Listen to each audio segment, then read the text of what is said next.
ಶ್ರೀಗುರುಭ್ಯೋ ನಮಃ. ಹರಿ ಓಂ. ಶುದ್ಧಾನಂದೋರು ಸಂವಿದ್ಯುತಿಬಲಬಹುಲೌದಾರ್ಯವೀರ್ಯಾದಿದೇಹಂ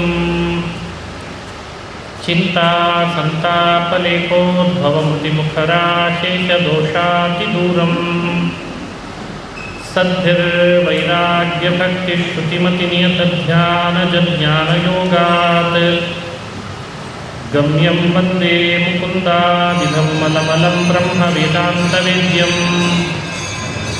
ಅಭ್ರಮಂ ಭಂಗರಹಿತಂ ಅಜಡಂ ವಿಮಲಂ ಸದಾ ಆನಂದತೀರ್ಥಮತುಳಂ ಭಜೆ ತಾಪತ್ರಯಾಪಹಂ ಮೂಕೋಪಿ ಯತ್ಪ್ರಸಾದೇನ ಮುಕುಂದಶಯನಾಯತೆ ರಾಜರಾಜಾಯತೆ ವಿಕ್ತೋ ರಾಘವೇಂದ್ರಂ ತಮಾಶ್ರಯೇ ಆಪಾದಮೌಲಿಪರ್ಯಂತಂ ಗುರುಣಾಮಾಕೃತಿಂ ಸ್ಮರೇತ್ ತೇನ ವಿಘ್ನಾಃ ಪ್ರಣಶ್ಯಂತಿ ಸಿದ್ಧ್ಯಂತಿ ಚ ಮನೋರಥಾಃ. ಮನೋಜವಂ ಮಾರುತತುಲ್ಯವೇಗಂ ಜಿತೇಂದ್ರಿಯಂ ಬುದ್ಧಿಮತಾಂ ವರಿಷ್ಠಂ ವಾತಾತ್ಮಜಂ ವಾನರಯೂತಮುಖ್ಯಂ ಶ್ರೀರಾಮದೂತಂ ಶಿರಸಾ ನಮಾಮಿ. ಶ್ರೀ ಹರಿವಾಯು ಗುರುಗಳ ಚರಣಾರವಿಂದಗಳಲ್ಲಿ ಭಕ್ತಿಪೂರ್ವಕ ಪ್ರಣಾಮಗಳನ್ನು ಅರ್ಪಿಸಿ ಶ್ರೀಮದ್ ರಾಮಾಯಣದ ಸುಂದರಕಾಂಡವನ್ನು ನಿನ್ನೆ ನಾವು ಚಿಂತನೆ ಮಾಡ್ತಾ ಬರ್ತಾ ಇದ್ದೇವೆ. ಸುಂದರಕಾಂಡದ ಕೆಲವು ಸನ್ನಿವೇಶಗಳನ್ನು ಹ್ಯಾಕ್ ತಿಳಿಬೇಕು ಅಂತ ನೋಡ್ತಾ ಬರ್ತಾ ಇದ್ದೀವಿ. ಆಂಜನೇಯನ ಬಲ, ಆಂಜನೇಯನ ಬುದ್ಧಿ ಚಾಣಾಕ್ಷತೆ, ಆಂಜನೇಯನ ಧೈರ್ಯ, ಹನುಮಂತನಲ್ಲಿರುವ ಭಕ್ತಿ, ರಾಮನ ಬಗ್ಗೆ ಇರುವ ಭಕ್ತಿ, ಹನುಮಂತನ ಬಗ್ಗೆ ಏನೆಲ್ಲ ರಾಮಾಯಣ ವರ್ಣನೆ ಮಾಡುತ್ತದೆ ಅದನ್ನು ನಾವು ಚಿಂತನೆ ಮಾಡಬೇಕು. ಸೇತುವೆಯನ್ನು ಕಟ್ಟುವ ಮುನ್ನವೇ ಹನುಮಂತ ಸಮುದ್ರವನ್ನು ಹಾರಿತು. ಸಮುದ್ರ ಹಾರಿ ಅನಂತರದಲ್ಲಿ ಆತ ರಾಮನ ಸೇವೆ ಮಾಡಬೇಕು ಅಂತ ಅಲ್ಲಿದ್ದಂತಹ ವಿಷಯಗಳನ್ನು ನೋಡಿ ಬಂದ ಅಂತ ಕಥೆ ಕೇಳ್ತೀವಿ. ಸೀತೆಯನ್ನು ಭೇಟಿಯಾಗಿ ಬಂದ ಅಂತ ಈ ಕಥೆಯನ್ನು ಅನುಸಂಧಾನ ಮಾಡುವಾಗ ಸಮುದ್ರಕ್ಕೆ ಹಾರುವ ಮುನ್ನ ರಾಮನನ್ನು ವಿಶೇಷವಾಗಿ ಸ್ಮರಣೆ ಮಾಡಿದ, ಆಮೇಲೆ ಸಮುದ್ರಕ್ಕೆ ಹಾರಿದ. ಅದರ ಅರ್ಥ ಏನು? ಯಾವುದೇ ಕೆಲಸ ಮಾಡಬೇಕಾದ್ರೂ ದೇವರನ್ನು ಸ್ಮರಣೆ ಮಾಡಿ ದೇವರಿಗೆ ನಮಸ್ಕಾರ ಮಾಡಿ ಹಾರಬೇಕು ಅಂತ ಅನ್ನೋದು ಅದರ ಸಂದೇಶ. ಅಷ್ಟೇ ಅಲ್ಲದೇನೆ ಸಮುದ್ರಕ್ಕೆ ಹಾರದ ಮೇಲೂ ಕೂಡ ಅವನಿಗೆ ವಿಘ್ನಗಳು ಬಂತು. ಪದೇ ಪದೇ ವಿಘ್ನ ಬಂದದ್ದನ್ನು ನೋಡ್ತಾ ಬರ್ತಾ ಇದ್ದೀವಿ. ಮೊದಲು ವಿಘ್ನ ಮೈನಾಕ ಅನ್ನೋ ಪರ್ವತ. ಮೈನಾಕ ಪರ್ವತವನ್ನು ಆಂಜನೇಯ ಹೇಗೆ ನಿಭಾಯಿಸಿದ, ನಮಗದರಿಂದ ಸಂದೇಶನೂ ಕೊಟ್ಟ. ಕೆಲವರು ನಮಗೆ ಅನುಕೂಲ ಆಗಲಿ ಅಂಥೇಳೇ ಬರ್ತಾರೆ. ಸಮಾಜದಲ್ಲಿ ಎಲ್ಲರೂ ನಮಗೆ ಅನಾನುಕೂಲನೇ ಮಾಡೋರು ಅಂತಲ್ಲ, ಕೆಲವರು ಅನುಕೂಲ ಆಗಲಿ ಅಂತ ಬರ್ತಾರೆ. ಆದರೂ ಕೂಡ ನಮಗದರಿಂದ ಲಾಭ ಆಗಲ್ಲ. ಹಾಗಾಗಿ ಮೈನಾಕ ಅನ್ನೋ ಪರ್ವತವನ್ನು ಈತ ನೀ ನನಗೆ ಈಗ ಸಹಾಯ ಮಾಡೋದು ಬೇಡ, ಉಪಕಾರ ಮಾಡೋದು ಬೇಡ, ನಾನು ಅತಿಥಿ ಸತ್ಕಾರ ಮಾಡಿಸ್ಕೊಳ್ಳೋದಿಲ್ಲ, ರಾಮನ ಸೇವೆ ಹೊರಟಿದ್ದೇನಪ್ಪ, ನೀನು ಅಡ್ಡ ಬರಬೇಡ, ನಿನಗೂ ಬೇಸರ ಆಗಬಾರ್ದಲ್ಲ ಅಂತ ಒಂದು ಸರಿ ಆಲಿಂಗನ ಬೇಕಂದರೆ ಮಾಡ್ಕೊತೇನೆ ಅಂತ ಆಲಿಂಗನ ಮಾಡ್ಕೊಂಡು ಹೊರಟ ಅಂತ. ಈ ಚರಿತ್ರೆಯನ್ನು ನಿನ್ನೆ ಕೇಳಿದ್ವಿ. ಈ ಕಥೆಯಲ್ಲಿ ಸಂದೇಶ ಏನು ಅಂತ ನೋಡಿದ್ದೀವಿ. ಇನ್ನೂ ಒಂದು ಸಂದೇಶ ಇದೆ. ಏನು ಸಂದೇಶ ಅಂದರೆ, ಈ ಪರ್ವತಕ್ಕೆ ಸಮುದ್ರ ಹೇಳಿಕೊಟ್ಟದ್ದಕ್ಕೆ ಇವನು ಮೇಲೆ ಬಂದ ಅಂತ ಕಥೆ. ಸಮುದ್ರ ಹೇಳಿಕೊಟ್ಟ ಮೇಲೆ ಬರ್ತಾನೆ ಅಂದರೆ ಇವತ್ತಿನವರೆಲ್ಲ ಈ ಕಥೆಯನ್ನು ಅಲ್ಲಗಡಿತಾರೆ. ಹೇಗೆ ಅಲ್ಲಗಡಿತಾರೆ? ಎಕೋ ಬೇಡ. ಈ ಈ ಕಥೆಯನ್ನು ಹೇಗೆ ಅಲುಗಡಿತಾರೆ? ಪರ್ವತ ಯಾವತ್ತಾದರೂ ಮಾತಾಡ್ತದ? ಸಮುದ್ರ ಯಾವತ್ತಾದರೂ ಮಾತಾಡ್ತದ? ನಾವೆಲ್ಲ ಇಲ್ಲಿ ಸಮುದ್ರ ತೀರದಲ್ಲೇ ಇದ್ದೇವೆ. ಯಾರಾದರೂ ಒಂದು ಸಮುದ್ರವನ್ನು ಮಾತಾಡಿಸಿದ್ದುಂಟ? ಮತ್ತು ರಾಮಾಯಣದಲ್ಲಿ ಕತೆ ಬಂತಲ್ಲ, ಹೇಗೆ ಕೇಳ್ಕೊಡ್ಬೇಕು? ಸಮುದ್ರ ರಾಜ ಬೆಟ್ಟಕ್ಕೆ ಹೇಳ್ದ, ಬೆಟ್ಟ ಆಂಜನೇಯನನ್ನು ಬೇಡ್ಕೊಂಡ ಅಂತ ಕತೆ ಬಂತಲ್ಲ, ಇದನ್ನು ನಂಬಬಹುದಾ? ಇಂಥವೆಲ್ಲ ಪುರಾಣದಲ್ಲಿ, ರಾಮಾಯಣದಲ್ಲಿ, ಮಹಾಭಾರತದಲ್ಲಿ ಕತೆ ಹೇಳಿಬಿಡ್ತೀವಿ. ಇವತ್ತಿನ ಜನ್ರೇಷನ್ ಅದು ಯಾವುದು ನಂಬ್ತಾ ಇಲ್ಲ. ಇವತ್ತಿನ ಜನ್ರೇಷನ್ ನಂಬ್ತದ ಪುರಾಣದಲ್ಲಿ ಹೇಳಿರೋ ಕಥೆಯನ್ನು? ಸುಮ್ಮನೆ ಅವರೇ ಬರ್ಕೊಂಡಿದ್ದಾರೆ ಹೊಟ್ಟೆಪಾಡಿಗೆ ಅಂತ ಎಷ್ಟು ಜನ ಬೈಯಲ್ಲ ಪುರಾಣ, ರಾಮಾಯಣ, ಮಹಾಭಾರತವನ್ನು ಇವತ್ತು. ಯಾಕಂದರೆ ಬೆಟ್ಟ ಯಾವತ್ತೂ ಮಾತಾಡಿದ್ದಿಲ್ಲವೇ ಇಲ್ಲ, ಸಮುದ್ರ ಮಾತನಾಡಿದ್ದಿಲ್ಲವೇ ಇಲ್ಲ. ನಮ್ಮ ದೃಷ್ಟಿಯಲ್ಲಿ ನಾವು ಯಾವತ್ತಾದರೂ ಸಮುದ್ರ ಮಾತನಾಡಿದ್ದು ನೋಡಿದ್ದೇವಾ? ಹಾಗಾದರೆ ಈ ಕಥೆಯನ್ನು ನಂಬಬೇಕು ಹೇಗೆ? ಇದ್ರ ಬಗ್ಗೆ ಒಂದು ಚರ್ಚೆ ಮಾಡಬೇಕಲ್ಲ ಈಗ. ಇದು ಒಂದು ಅಂಶ. ಇನ್ನೊಂದು ಅಂಶ, ಬೆಟ್ಟಗಳಿಗೆಲ್ಲ ರೆಕ್ಕೆ ಇತ್ತು. ಆ ರೆಕ್ಕೆ ಇದ್ದದ್ದಕ್ಕೆ ಬೆಟ್ಟ ಹಾರ್ತಾ ಇದ್ವು. ಜನವಸತಿ ಇರೋ ಜಾಗದಲ್ಲಿ ಬಂದು ಕೂಡಲಿಕ್ಕೆ ಪ್ರಾರಂಭ ಮಾಡಿದ್ವು. ದೇವೇಂದ್ರ ಸಿಟ್ಟಾದ, ವಜ್ರಾಯುಧ ತಗೊಂಡು ಬೆಟ್ಟಗಳ ರೆಕ್ಕೆಗಳನ್ನೆಲ್ಲ ಕತ್ತರಿಸ್ಲಿಕ್ಕೆ ಶುರು ಮಾಡಿದ. ಆಗ ಈ ಬೆಟ್ಟ ವಾಯುದೇವನ ಹತ್ರ ಶರಣು ಹೋದ. ಹೀಗೆ ತಾನೇ ನಿನ್ನೆ ಕಥೆ. ನಮಗೆ ವಿಶ್ವಾಸ ಬರ್ತದೆ ಹೀಗೆಲ್ಲ ಕಥೆ ಹೇಳಿದರೆ. ಬೆಟ್ಟಕ್ಕೆ ಅಂತ ಮಾರಾಯ, ನೀನೊಳ್ಳೆ ರೆಕ್ಕೆ ಇತ್ತು ಅಂತ ಕಥೆ ಹೇಳ್ತೀರಲ್ಲ, ಯಾವುದಾದ್ರೂ ಬೆಟ್ಟಕ್ಕೆ ರೆಕ್ಕೆ ಇದ್ದದ್ದು ನೋಡಿದ್ದೀರೇನ್ರಿ? ಇದೊಂದು ಸಂಶಯ. ಆ ಬೆಟ್ಟಕ್ಕೆ ರೆಕ್ಕೆ ಇದ್ದ ಕಥೆಯ ಬಗ್ಗೆ ಸಂಶಯ ಪುರಾಣದಲ್ಲಿ ಕೇಳಿದ್ದಾರೆ. ಈ ಸಂಶಯಗಳನ್ನು ಪರಿಹಾರ ಮಾಡಿಕೊಳ್ಬೇಕಾದ್ರೆ ಒಂದಿಷ್ಟು ವಿಷಯಗಳು ಮೊದಲೇ ಗೊತ್ತಿರಬೇಕು ನಮಗೆ. ಆ ವಿಷಯಗಳನ್ನು ತಿಳಿದು ಇಂಥ ವಿಷಯವನ್ನು ಅನುಸಂಧಾನ ಮಾಡಬೇಕು. ಏನು ವಿಷಯ ಅಂದರೆ, ಹಿಂದೆಲ್ಲ ಬೆಟ್ಟ ಗುಡ್ಡಗಳು ಮಾತನಾಡ್ತಿದ್ವು, ರೆಕ್ಕೆ ಇತ್ತು, ಸಮುದ್ರ ಮಾತನಾಡ್ತಿತ್ತು ಅಂತನ್ನಲಿಕ್ಕೆ ಹಿಂದೆಲ್ಲ ಆಧಾರ ಸಿಗ್ತದೆ. ಗಿಡ, ಮರ, ಬಳ್ಳಿ ಅವುಗಳಿಗೆಲ್ಲ ಜೀವ ಇದೆ, ಅವುಗಳಿಗೆ ಆದ ಒಳಗಡೆ ಒಂದು ಚೇತನ ಇದೆ ಅಂತನ್ಲಿಕ್ಕೆ ಆಧಾರ ಸಿಗುತ್ತದೆ. ಇವತ್ತು ಪಠ್ಯ ಪುಸ್ತಕಗಳಲ್ಲೆಲ್ಲ ಕೆಲವು ಕಥೆಗಳನ್ನು ಬರೆದಿದೆ, ನೋಡ್ತೇವೆ ನಾವು. ಏನು ಕಥೆ ಅಂದರೆ, ಒಬ್ಬ ವಿಜ್ಞಾನಿ ಅವನು ರಿಸರ್ಚ್ ಮಾಡ್ತಾ ಇದ್ದ, ಸಂಶೋಧನೆ ಮಾಡ್ತಾ ಇದ್ದ. 2 ಹೂವಿನ ಗಿಡಗಳನ್ನು ತಂದು ಮನೆಯಲ್ಲಿ ಇಟ್ಟುಕೊಂಡ. ಒಳ್ಳೊಳ್ಳೆ ಹೂ ಬಿಡ್ತಾ ಇತ್ತಂತೆ. ಒಂದು ಹೂ ಬಿಡ್ತಾ ಇರುವ ಗಿಡಕ್ಕೆ ಒಂದು ಕೋಣೆಯಲ್ಲಿಟ್ಟು ಚೆನ್ನಾಗಿ ಬೈಲಿಕ್ಕೆ ಪ್ರಾರಂಭ ಮಾಡಿದ. ಬೈತಾ ಇದ್ದ ಬೈಗಳಗಳಿಂದ. ಇನ್ನೊಂದು ಗಿಡಕ್ಕೆ ಚೆನ್ನಾಗಿ ಹೊಗಳ್ತಾ ಇದ್ದ, ಎಂಥ ಒಳ್ಳೆ ಹೂ ಬಿಡ್ತೀಯ ನೀನು, ನಿನ್ನಷ್ಟು ಒಳ್ಳೆ ಹೂ ಬಿಡೋ ಗಿಡವೇ ಇಲ್ಲ, ನೀನು ಬಿಟ್ಟ ಹೂವಿನ ಬಣ್ಣ ಎಷ್ಟು ಚೆನ್ನಾಗಿದೆ ಅಂತ ಚೆನ್ನಾಗಿ ಹೊಗಳ್ತಾ ಇದ್ದ. ಒಂದು ಗಿಡವನ್ನು ಒಂದು ರೂಮ್ನಲ್ಲಿಟ್ಟು ಬೈತಾ ಇದ್ದ. ಇದಕ್ಕೆ ಬೈತಿರೋದು ಅದಕ್ಕೆ ಗೊತ್ತಿಲ್ಲ, ಅದಕ್ಕೆ ಹೊಗಳ್ತಾ ಇರೋದು ಇದಕ್ಕೆ ಗೊತ್ತಿಲ್ಲ. ಹೀಗೆ ಸುಮಾರು ದಿನ ಬೈದಂಥ ಗಿಡದಲ್ಲಿ ಏನು ಹೂ ಬಿಟ್ಟಿತ್ತೋ ಅದು ಬರ್ತಾ ಬಾಡ್ತಾ ಬಂತಂತೆ. ಬೇಗ ಬಾಡ್ತಾ ಬಂತು, ಸೊರಗುತ್ತಾ ಬಂತು, ಭಾಳ ಸೊರಗಿತ್ತು. ಯಾವ ಗಿಡವನ್ನು ಹೊಗಳಿದ್ದ ಅದು ಮತ್ತಷ್ಟು ಚೆನ್ನಾಗಿ ಚಿಗುರ್ತಾ ಬಂತಂತೆ. ಒಳ್ಳೊಳ್ಳೆ ಬಣ್ಣದ ಹೂಗಳನ್ನು ಬಿಡ್ತಾ ಬಂತಂತೆ. ಆಮೇಲೆ ಅವನು ಒಂದು ಬರೆದಿಟ್ಟ, ಈ ಗಿಡವನ್ನು ಹೊಗಳದೆ, ಈ ಗಿಡವನ್ನು ಬೈದ ಗಿಡ ಸೊರಗಿ ಗಟ್ಟಿಯಾಗಿ ಒಣಗೋಯಿತು, ಹೊಗಳಿದ ಗಿಡ ಮಾತ್ರ ಚೆನ್ನಾಗಿ ಚಿಗುರಿ ಹೂ ಬಿಡ್ತು. ಇದರಿಂದ ಅವನು ಮರಗಿಡಗಳಿಗೆ ಸಂವೇದನಾಶೀಲತೆ ಇದೆ ಅಂತ ಒಂದು ಸಂಶೋಧನೆ ಮಾಡಿದ. ಬೋಸ್ ಅಂತ ಕೇಳಿರಬೇಕು ನೀವು. ಜಗದೀಶ್ ಚಂದ್ರ ಬೋಸ್ ಅನ್ನೋರು ಮರಗಿಡಗಳಿಗೆ ಸಂವೇದನಾಶೀಲತೆ ಇದೆ ಅಂತ ಅವರು ಕಲ್ಕತ್ತಾದಲ್ಲಿದ್ದರು.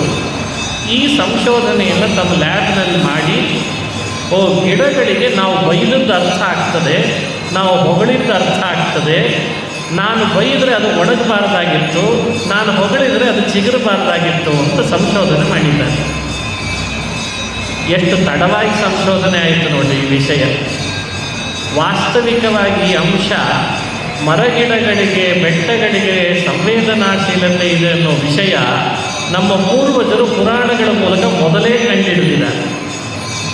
ನಾವು ಆ ಮೊದಲೇ ಕಂಡುಹಿಡಿದ ವಿಷಯಗಳನ್ನು ಬಿಟ್ಟುಕೊಂಡು ಬಂದದ್ದಕ್ಕೆ ಇವತ್ತು ನಮಗೆ ಈ ಸ್ಥಿತಿ ಬಂದಿದೆ. ಹಾಗಾಗಿ ಮರ ಮಾತನಾಡ್ತದೆ, ಗಿಡ ಮಾತನಾಡ್ತದೆ. ಎಷ್ಟರ ಮಟ್ಟಿಗೆ ಮಾತನಾಡ್ತವೆ ಬೆಟ್ಟ, ಗುಡ್ಡ, ಮರ, ಗಿಡಗಳು ಅಂದರೆ ನಿಮಗೆ ಆಶ್ಚರ್ಯ ಆಗ್ತದೆ. ಯಾವುದಾದ್ರೂ ಒಂದು ಕಾಡಿನೊಳಗೆ ಕೈಯಲ್ಲಿ ಒಂದು ಕೊಡ್ಲಿ ತಗೊಂಡು ಹೋದ ಅಂತಂದರೆ ಆ ಮರಗಳು ಒಂದು ಮರ ಇನ್ನೊಂದು ಮರಕ್ಕೆ ಹೇಳ್ತದಂತೆ, ಕೊಡ್ಲಿ ಹಿಡ್ಕೊಂಡು ಯಾರೋ ಬರ್ತಿದ್ದಾನೆ, ನಮ್ಮನ್ನೇ ಕಡಿಲಿಕ್ಕೆ ಬಂದಿದ್ದಾನೆ ಅಂತ ಆಗಲೇ ಮೆಸೇಜ್ ಕಳಿಸ್ಬಿಡ್ತಾವ. ಅಷ್ಟು ಸ್ಪೀಡ್ ಅಂತವು ಸಂವೇದನಾಶೀಲತೆ. ಒಂದು ಮರ ಇನ್ನೊಂದು ಮರಕ್ಕೆ ಆಗಲೇ ಹೇಳಿಬಿಡ್ತದೆ, ಯಾರೋ ನಮ್ಮನ್ನು ಕಡಿಲಿಕ್ಕೆ ಬರ್ತಿದ್ದಾನೆ ಕೊಡ್ಲಿ ಹಿಡ್ಕೊಂಡು ಅಂತ. ಇದೆಲ್ಲ ವಿಚಾರಗಳನ್ನು ಅರ್ಥ ಮಾಡ್ಕೊಳ್ಬೇಕಲ್ಲ ನಾವು. ಹಾಗಾಗಿ ಇದು ಯಾವುದು ಕಲ್ಪಿತ ವಿಷಯಗಳೇನಲ್ಲ. ಮರ ಮಾತನಾಡಿತು, ಗಿಡ ಮಾತನಾಡಿತು, ಬೆಟ್ಟ ಮಾತನಾಡ್ತಾವೆ, ಸಮುದ್ರ ಮಾತನಾಡ್ತಾವೆ. ಇದು ಯಾವುದು ಕಲ್ಪಿತ ವಿಷಯಗಳಲ್ಲ, ಇದು ಸಿದ್ಧವಾದ ವಿಷಯ, ಇದು ಪ್ರೂವ್ ಮಾಡಿದ ವಿಷಯ. ಅದನ್ನೇ ಪುರಾಣಗಳು ಹೇಳ್ತಾವೆ. ಹಾಗಾಗಿ ಅದನ್ನು ವಿಶ್ವಾಸ ಮಾಡಲಿಕ್ಕೆ ಏನೂ ಸಮಸ್ಯೆ ಇಲ್ಲ ಅಂತ ಅನುಸಂಧಾನ ಮಾಡಬೇಕು. ಇದು ಒಂದು. ಎರಡನೇ ಅಂಶ, ಬೆಟ್ಟಗಳಿಗೆಲ್ಲ ನಾವು ಆವಾಗಲೇ ಕೇಳಿದಂತೆ ಅದಕ್ಕೆ ರೆಕ್ಕೆ ಇತ್ತು ಅನ್ನೋ ಕಥೆ ಕೇಳಿದ್ವಿ. ಅದು ಹೇಗೆ ಬಂತು? ನಿಮಗೆ ಆಶ್ಚರ್ಯ ಆಗ್ತದೆ. ಚತುರ್ಮುಖ ಬ್ರಹ್ಮ ಸೃಷ್ಟಿ ಮಾಡುವಾಗಲೇ ಬೆಟ್ಟಗಳಿಗೆ ರೆಕ್ಕೆ ಇಟ್ಟೇ ಸೃಷ್ಟಿ ಮಾಡಿದ್ದಂತೆ ಅಂತ ಪುರಾಣ ಹೇಳ್ತದೆ, ಪದ್ಮಪುರಾಣ. ಸೃಷ್ಟಿ ಮಾಡುವಾಗಲೇ ಹಾಗೆ ಮಾಡಿದ್ರಿಂದ ಎಲ್ಲ ಬೆಟ್ಟಗಳಲ್ಲಿ ಆ ರೀತಿಯಾದಂತಹ ರೆಕ್ಕೆಗಳು ಇದ್ದು ಮತ್ತು ಬೆಟ್ಟಗಳು ಬೆಳವಣಿಗೆ ಪಡೀತಿದ್ವಂತೆ. ಬೆಟ್ಟಗಳು ಬೆಳವಣಿಗೆ ಪಡೀತಿದ್ದು ಅನ್ನಲಿಕ್ಕೆ ಒಂದು ಕಥೆ ಹೇಳ್ತಾರೆ ಹಿರಿಯರು. ಭಾರತ ದೇಶದಲ್ಲಿ ಬಹಳಷ್ಟು ಬೆಟ್ಟಗಳಲ್ಲಿ ವಿಂಧ್ಯ ಅಂತ ಒಂದು ಪರ್ವತ, ವಿಂಧ್ಯಾಚಲ ಕೇಳಿರಬೇಕು.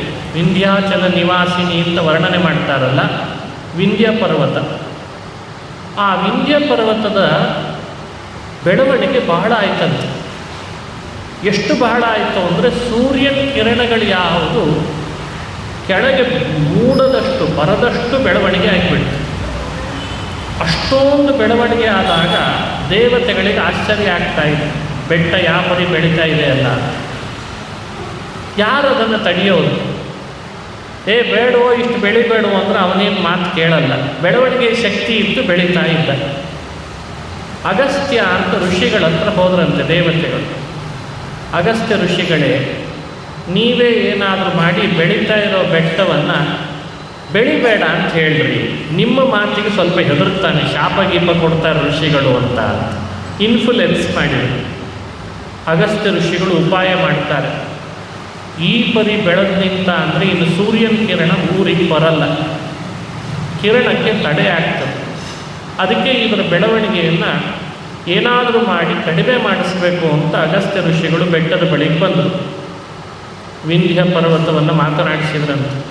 ಎಲ್ಲೋ ವಿಂಧ್ಯ, ಎಷ್ಟು ಬೆಳೆದು ಬಿಟ್ಟಿಯಲ್ಲೋ, ನಾನು ಸ್ವಲ್ಪ ಆ ಕಡೆ ಹೋಗಬೇಕಾಗಿದೆ, ಭಾರತ ದೇಶದಿಂದ ದಕ್ಷಿಣದ ಕಡೆಗೆ. ಈ ಪರಿ ಬೆಳೆದರೆ ನನಗೆ ಹತ್ತಿ ಕೆಳಗೆ ಇಳಿಯುವಷ್ಟು ಸಮಯ ಇಲ್ಲ, ಸ್ವಲ್ಪ ಕೆಳಗೆ ಇಳಿಯೋ, ನಾನು ಆ ಭಾಗಕ್ಕೆ ಹೋಗಿ ಬರೋ ತನಕ ನೀನು ಹಾಗಿರೋ ಹಾಗಾಗಲಿ ಅಂತ ಅಗಸ್ತ್ಯ ಋಷಿಗಳು ಪರ್ವತಕ್ಕೆ ಹೇಳಿದ್ರಂತೆ. ಆ ಪರ್ವತ ಅಗಸ್ತ್ಯರು ಎಲ್ಲಿ ಮಾತು ಕೇಳದೆ ಶಾಪ ಕೊಟ್ಬಿಡ್ತಾರೋ ಅಂತ ಹೆದರಿಕೆಗೆ ಮಾತು ಕೇಳದೆ ಇದ್ದರೆ ಶಾಪ ಕೊಡ್ತಾರೆ ಋಷಿಗಳು. ಸರಿ ಅಂತ ತನ್ನ ಬೆಳವಣಿಗೆಯನ್ನು ಕಡಿಮೆ ಮಾಡಿಕೊಂಡು ಕೆಳಗೆ ಕುಗ್ಗಿದ. ಕೆಳಗೆ ಇಳಿದು ಕೂಡಲೇ ಅಗಸ್ತ್ಯರು ಆ ಬೆಟ್ಟವನ್ನು ಹತ್ತಿ ದಕ್ಷಿಣ ಭಾರತದ ಕಡೆಗೆ ಬಂದು ಪರ್ವತಕ್ಕೆ ಹೇಳಿದ್ರಂತೆ, ನಾನು ಬರೋ ತನಕ ಬೆಳಿಬೇಡ, ಹೀಗೆ ಇರು ಬಿಟ್ರಂತೆ. ಮುಗೀತಲ್ಲ ಅಲ್ಲಿ ಕತೆ. ಹೀಗೆ ಬೆಳೀತಾ ಇದ್ದ ಬೆಟ್ಟವನ್ನು ಬೆಳವಣಿಗೆ ಆಗದಂತೆ ಮಾಡಿ ಸೂರ್ಯ ಬರೋ ಹಾಗೆ ಮಾಡಿದಂತಹ ಋಷಿಗಳು ಅಗಸ್ತ್ಯ. ಅವರ ಹೆಸರೇ ಅಗಸ್ತ್ಯ. ಸಂಸ್ಕೃತದಲ್ಲಿ ಅಗ ಅಂದರೆ ಪರ್ವತ, ಬೆಟ್ಟ, ಗುಡ್ಡ. ಬೆಟ್ಟ ಗುಡ್ಡಗಳ ಬೆಳವಣಿಗೆಯನ್ನು ಕಡಿಮೆ ಮಾಡಿದ್ದಕ್ಕೆ, ಅಂದರೆ ಸ್ಥಗನ ಮಾಡಿದ್ದಕ್ಕೆ, ನಿಲ್ಲಿಸಿದ್ದಕ್ಕೆ ಆ ಋಷಿಗಳಿಗೆ ಅಗಸ್ತ್ಯ ಅಂತ ಹೆಸರು ಬಂತಂತೆ. ಹೀಗೆ ಋಷಿಗಳ ಕಥೆಗಳನ್ನು ಕೇಳುವಾಗ ಬೆಟ್ಟದ ಬೆಳವಣಿಗೆಯ ಮಾಹಿತಿ ನಮಗೆ ಸಿಗುತ್ತದೆ. ಬೇರೆ ಬೇರೆ ಪುರಾಣದಲ್ಲಿ ಕಥೆ ಕೇಳುವಾಗ ಬೆಟ್ಟ ಗುಡ್ಡಗಳಿಗೆ ರೆಕ್ಕೆ ಇದ್ದದ್ರ ವಿಷಯ ತಿಳಿಯುತ್ತದೆ. ಹಾಗಾಗಿ ಇವತ್ತಿನ ಸಂಶೋಧನೆ ನೋಡಿದರೆ ಗಿಡ ಮರಗಳಿಗೆಲ್ಲರಿಗೂ ಸಂವೇದನಾಶೀಲತೆ ಇದೆ ಅನ್ನೋದು ತಿಳಿಯುತ್ತದೆ. ಇದನ್ನು ಯಾರು ಒಪ್ಪಲ್ಲ ಅಂದರೆ ಏನು ಹೇಳೋಣ? ಇವನ್ನೆಲ್ಲ ಯೋಚನೆ ಮಾಡಿ ಅನುಸಂಧಾನ ಮಾಡಬೇಕು. ಹಾಗಾಗಿ ಪರ್ವತಕ್ಕೆ ರೆಕ್ಕೆ ಇದ್ದದ್ದು ನಿಜ. ರೆಕ್ಕೆ ಇದ್ದದ್ದ ಕಾರಣದಿಂದಲೇ ಆ ಪರ್ವತ ಆ ರೀತಿ ಮಾಡ್ತಾ ಇದ್ದದ್ದು ನಿಜ. ಹಾಗೆ ಹೋಗ್ತಾ ಇತ್ತು. ಅದಕ್ಕೆ ಇಂದ್ರ ರೆಕ್ಕೆಗಳನ್ನು ಕತ್ತರಿಸಿ ಸಮಾಜದಲ್ಲಿ ಯಾರಿಗೂ ಅಶಾಂತಿ ಆಗಬಾರ್ದು, ಯಾರದೋ ಊರಿನ ಮೇಲೆ ಹೋಗಿ ಬೆಟ್ಟ ಕೂಡಬಾರ್ದು ಅಂತ ಹಾಗೆ ಮಾಡಿದ. ಇದು ಒಂದು ಅಂಶ. ಇನ್ನೊಂದು ಅಂಶ, ಈ ಬೆಟ್ಟದ ಬಗ್ಗೆ ಮಾಹಿತಿ ಕೊಡ್ತಾ ರಾಮಾಯಣ ಹೇಳ್ತದೆ, ಇವನಿಗೆ ಅಂದರೆ ಮೈನಾಕ ಪರ್ವತಕ್ಕೆ ಪದೇ ಪದೇ ಇಂದ್ರ ಎಲ್ಲಿ ಏನು ಮಾಡಿಬಿಡ್ತಾನೋ ಅನ್ನೋ ಹೆದರಿಕೆಗೆ ವಾಯುದೇವರ ಹತ್ರ ಶರಣು ಹೋದ ಅಂತ ಕಥೆ ಬಂತು. ವಾಯುದೇವರ ಹತ್ರ ಯಾಕೆ ಹೋಗಬೇಕು? ಅವನಿಗೆ ಹೇಗಿದ್ದರೂ ಭಾವ ಯಾರಾಗಬೇಕು? ಪಾರ್ವತಿಯ ಸಹೋದರ ತಾನೆ, ಶಿವನೇ ಇದ್ದ. ಶಿವನನ್ನು ಶರಣು ಹೋಗಿದ್ರೆ ಇಂದ್ರ ಏನೂ ಮಾಡದೇ ಇರೋ ಹಾಗೆ ರಕ್ಷಣೆ ಒದಗಿಸ್ಬೋದಾಗಿರ್ತಾನೆ. ಶಿವನನ್ನು ಬಿಟ್ಟು, ಭಾವನನ್ನು ಬಿಟ್ಟು ಸತ್ಯಲೋಕದ ವಾಯುವಿನ ಬಳಿಗೆ ಹೋಗಿ ಆತ ರಕ್ಷಣೆ ಪಡೆದ ಅನ್ನೋ ಕಥೆ ಪುರಾಣದ ರಾಮಾಯಣದಲ್ಲಿ ಬಂತು. ಯಾಕೆ ಹಾಗೆ ಮಾಡಿದ? ಇದೊಂದು ಸಂದೇಶ ಕೊಡ್ತದೆ ಅಂತ ಹೇಳ್ತಾರೆ. ಸಂಬಂಧಿಯಾದ ಶಿವನನ್ನು ಬಿಡಲಿಕ್ಕೆ ಏನು ಕಾರಣ ನೋಡಿ. ಎಂಥೆಂಥ ಅಪೂರ್ವ ಕಥೆಗಳಿವೆಲ್ಲ. ನಾವೇನೋ ಕೆಲವೊಮ್ಮೆ ನಮಗೆ ಬಹಳ ಬೇಕಾದ ಸಂಬಂಧಿಗಳು ಅಂತ ಅವರ ಹತ್ರ ಕೇಳಲಿಕ್ಕೆ ಹೋಗಿರ್ತೇವೆ ಸಹಾಯ, ಅವರೇ ಮೊದಲು ಕೈ ಕೊಡೋದಂತೆ. ಯಾವಾಗಲೂ ಅಷ್ಟೇ, ಯಾರನ್ನ ಸಂಬಂಧಿಗಳು ಅಂತ ನಂಬಿ ನಾವು ಸಹಾಯ ಕೇಳಲಿಕ್ಕೆ ಹೋಗ್ತೇವೆ, ಅವ್ರು ಕೈ ಕೊಟ್ಬಿಡ್ತಾರೆ. ಆಗಿದೆ ತಾನೆ ನಿಮ್ಮ ಅನುಭವದಲ್ಲಿ. ಯಾವತ್ತೂ ಯಾವ ಥರದ ಸಂಬಂಧವೂ ಇರಲ್ಲ, ಅವರು ಭಾರಿ ಸಹಾಯ ಮಾಡ್ತಾರೆ. ಅದನ್ನೇ ತೋರಿಸಿದ. ನಾನೇನೋ ನನ್ನ ಸಹೋದರಿ ಪಾರ್ವತಿ, ಯಜಮಾನ ನನ್ನ ಭಾವನೆ ಆಗಬೇಕು ಶಿವ ಅಂತ ಸಹಾಯ ಕೇಳಲಿಕ್ಕೆ ಹೋಗೋಣ. ಇದ್ದಕ್ಕಿದ್ದ ಹಾಗೆ ಶಿವ, ಈಗ ಯಾಕೆ ಬಂದೆವು, ನಾನು ಸ್ವಲ್ಪ ಬ್ಯುಸಿ ಇದ್ದೀನಿ, ಬರಬೇಡ ಅಂತ ಹೇಳಿಬಿಡೋಣ, ನಾನು ಎಲ್ಲಿ ಹೋಗಬೇಕು? ಅದಕ್ಕೆ ಪ್ರಾಯ ಆತ ಅವನ ಬಳಿಗೆ ಹೋಗದೇನೆ ಎಲ್ಲರನ್ನ ರಕ್ಷಿಸುವಂಥ ವಾಯುವಿನ ಬಳಿಗೆ ಹೋದ ಅಂತ ಕಥೆಯನ್ನು ಅನುಸಂಧಾನ ಮಾಡಿದ. ಇದು ನಮಗೆ ಕೊಡುವಂಥ ಮತ್ತೊಂದು ಸಂದೇಶ. ಯಾವ ಥರದ ಸಂಬಂಧವೂ ಇಲ್ಲದೆ ಇದ್ದರೂ ಭಯದಿಂದ ಓಡಿ ಬಂದಂಥ ಮೈನಾಕ ಪರ್ವತಕ್ಕೆ ವಾಯು ರಕ್ಷಣೆ ನೀಡಿದ, ಅಭಯ ನೀಡಿದ. ಹಾಗಾದರೆ ವಾಯುದೇವರನ್ನು ಯಾರು ಶರಣು ಹೋಗ್ತಾರೋ ಅವರು ಸಂಬಂಧಿಗಳೇ ಆಗಬೇಕು ಅಂತಿಲ್ಲ. ಸಂಬಂಧ ಇಲ್ಲದೆ ಹೋದರೂ ಶರಣು ಹೋದರೆ ಸಾಕು, ಅವರನ್ನು ರಕ್ಷಣೆ ಮಾಡುವಂಥ ದೇವತೆ ವಾಯುದೇವತೆ ಅಂತ ಈ ಕಥೆಯಿಂದ ನಮಗೆ ಅನುಸಂಧಾನವನ್ನು ಮಾಡಿಸ್ತಾರೆ. ಅದನ್ನು ತಿಳ್ಕೊಳ್ಬೇಕು. ನಿನ್ನೆ ಕಥೆ ಹೇಳುವಾಗ ದೇವಮಾತೆ ಬಂದು, ಆ ದೇವಮಾತೆ ಆಂಜನೇಯನನ್ನು ತನ್ನ ಆಹಾರ ಅಂತ ಮಾಡಿಕೊಂಡು, ಆಂಜನೇಯ ಮಾತೆಯ ಬಾಯಿ ಒಳಗೆ ಹೋಗಿ ಹೊರಗೆ ಬಂದುಬಿಟ್ಟ ಅಷ್ಟೇ. ಆಹಾರ ಆದ, ಆದರೆ ಆಂಜನೇಯನಿಗೇನೂ ಆಗಲಿಲ್ಲ. ಆಸ್ಯಂ ಪ್ರವಿಶ್ಯ ಸಪದಿ ಪ್ರವಿನಿಸೃತೋಸ್ಮಾತ್ ದೇವಾನಂದಯನು ತಶ್ರುತಮೇಶು ರಕ್ಷನ್ ಅಂತ ಒಂದು ಕಥೆ ಬಂತು. ಏನು ಈ ಕಥೆಯ ಸಂದೇಶ? ಬಾಯಿ ಒಳಗೆ ಹೋಗಿ ಹೊರಗೆ ಬಂದ ದೇವತೆಗಳಿಗೆ ಖುಷಿ ಪಡಿಸಿದ. ದೇವತೆಗಳು ಆಂಜನೇಯನ ಮೇಲೆ ಪುಷ್ಪವೃಷ್ಟಿ ಮಾಡಿದ್ರು ಅಂತ ಕಥೆ. ಅವರಿಗೆ ಅಪೇಕ್ಷೆ ಇತ್ತು, ಆಂಜನೇಯನ ಬಲ ಏನು ಅಂತ ಜಗತ್ತಿಗೆಲ್ಲ ತೋರಿಸ್ಬೇಕು ಅಂತ. ಇದು ನಮಗೆ ಕೊಟ್ಟ ಮತ್ತೊಂದು ಸಂದೇಶ. ನಾವು ನಮ್ಮ ಆರಾಧ್ಯರಾದ ದೇವತೆಗಳನ್ನು ಚೆನ್ನಾಗಿ ಜಿಜ್ಞಾಸೆ ಮಾಡಿಕೊಳ್ಬೇಕಂತ. ಜಿಜ್ಞಾಸೆ ಮಾಡದೆ ಇರಬಾರ್ದು. ದೇವರ ಬಗ್ಗೆ ಜಿಜ್ಞಾಸೆ ಬಹಳ ಶ್ರೇಷ್ಠ ಅಂತ ಹೇಳ್ತದೆ. ದೇವತೆಗಳ ಬಗ್ಗೆ ಜಿಜ್ಞಾಸೆಯು ಬಹಳ ಶ್ರೇಷ್ಠ. ಪರೀಕ್ಷೆ ತಪ್ಪು, ಜಿಜ್ಞಾಸೆ ಶ್ರೇಷ್ಠ. ನಾವೇನು ಮಾಡ್ತೀವಿ ಅಂದರೆ ದೇವತೆಗಳನ್ನು ಪರೀಕ್ಷೆ ಮಾಡಲಿಕ್ಕೆ ಹೋಗ್ತೇವೆ, ಅದು ತಪ್ಪು. ಆದರೆ ಜಿಜ್ಞಾಸೆ ಮಾಡಿದರೆ ತಪ್ಪಲ್ಲ. ಜಿಜ್ಞಾಸೆ ಅಂದರೆ ಏನು? ವಿಚಾರ ಅಂತ ಅರ್ಥ. ಚೆನ್ನಾಗಿ ವಿಚಾರ ಮಾಡಬೇಕಂತ. ಅವರ ಬಲ ಎಂಥದ್ದು, ಅವರ ಶಕ್ತಿ ಎಂಥದ್ದು, ಅವರು ಮಾಡುವ ಅನುಗ್ರಹ ಎಷ್ಟು ದೊಡ್ಡದು, ಅವರ ಬಗ್ಗೆ ಚೆನ್ನಾಗಿ ಜಿಜ್ಞಾಸೆ ಮಾಡಬೇಕು. ದೇವತೆಗಳು ಅದನ್ನು ಮಾಡಿದ್ದಾರೆ. ಆ ಮಾಡಿದ್ದರ ಲಾಭ ಏನಾಯಿತು ಅಂದರೆ, ಈ ರೀತಿ ನನ್ನ ಬಗ್ಗೆ ಜಿಜ್ಞಾಸೆ ಮಾಡ್ತಾರಲ್ಲ ಅಂಥೇಳಿ ಆಂಜನೇಯ ಆ ದೇವತೆಗಳಿಗೆ ಸಂತೋಷ ಆಗಲಿ ಅನ್ನೋ ಕಾರಣಕ್ಕೆ ಆ ಸಮಯದೊಳಗೆ ತಾನೂ ಕೂಡ ಆಹಾರವಾಗಿ ಹೊರಗೆ ಬಂದು ಅವರಿಗೆ ಸಂತೋಷಪಡಿಸಿದ್ದ. ಹಾಗಾದರೆ ನಮ್ಮ ಜೀವನದಲ್ಲಿ ನಮಗಿಷ್ಟು ಸಂತೋಷ, ಆನಂದ, ನೆಮ್ಮದಿ ಸಿಗಬೇಕಾದ್ರೆ ದೇವತೆಗಳು ಮಾಡಿದಂತೆ ವಾಯುವಿನ ಬಲ ಜಿಜ್ಞಾಸೆಯನ್ನು ನಾವು ಮಾಡಲಿ ಅಂತ ಹೇಳ್ತಾರೆ. ಎಷ್ಟು ನಾವು ದೇವರ ಬಗ್ಗೆ, ದೇವತೆಗಳ ಬಗ್ಗೆ ಜಿಜ್ಞಾಸೆ ಮಾಡ್ತೇವೆ, ಅಷ್ಟಷ್ಟು ಮನಸ್ಸಿನೊಳಗೆ ಆನಂದ ಆಗ್ತಾ ಇರ್ತದೆ. ಇತ್ತೀಚೆಗೆಲ್ಲ ದೇವರ ಬಗ್ಗೆ ಜಿಜ್ಞಾಸೆ ಇಲ್ಲೇ ಇಲ್ಲ. ಕಮೆಂಟ್ ಮಾಡೋದು ಜಾಸ್ತಿ ಆಗಿದೆ.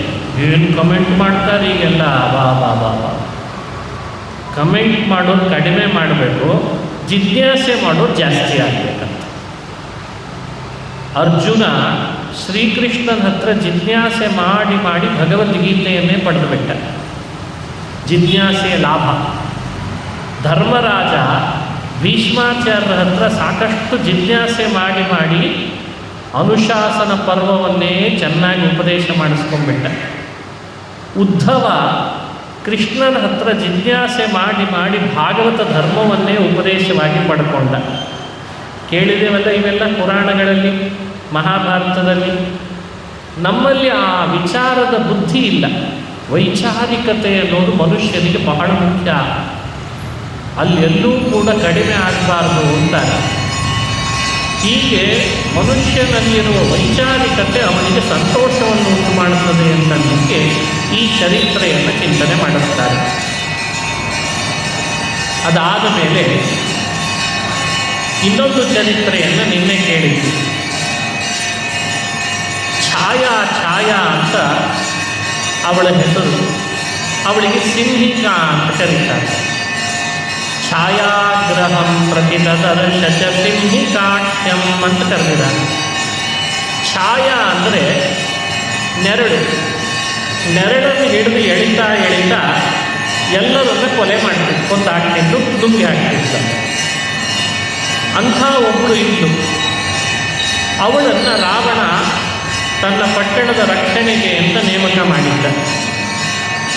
ಆ ರಾವಣ ನೇಮಕ ಮಾಡಿದ್ದಕ್ಕೆ ಯಾರೇ ಬಂದರೂ ನೆರಳು ಹಿಡಿದು ಎಳೆದೆಳೆದು ಹಾಕ್ತಾ ಇದ್ದವ. ಹಾಕುವಾಗ ಹನುಮಂತನು ಕೂಡ ಆಕಾಶದಲ್ಲಿ ಹಾರ್ತಾ ಇದ್ದಾನೆ, ನೆರಳು ಹಿಡಿದು ಎಳಿತಾ ಇದ್ದಾಳೆ.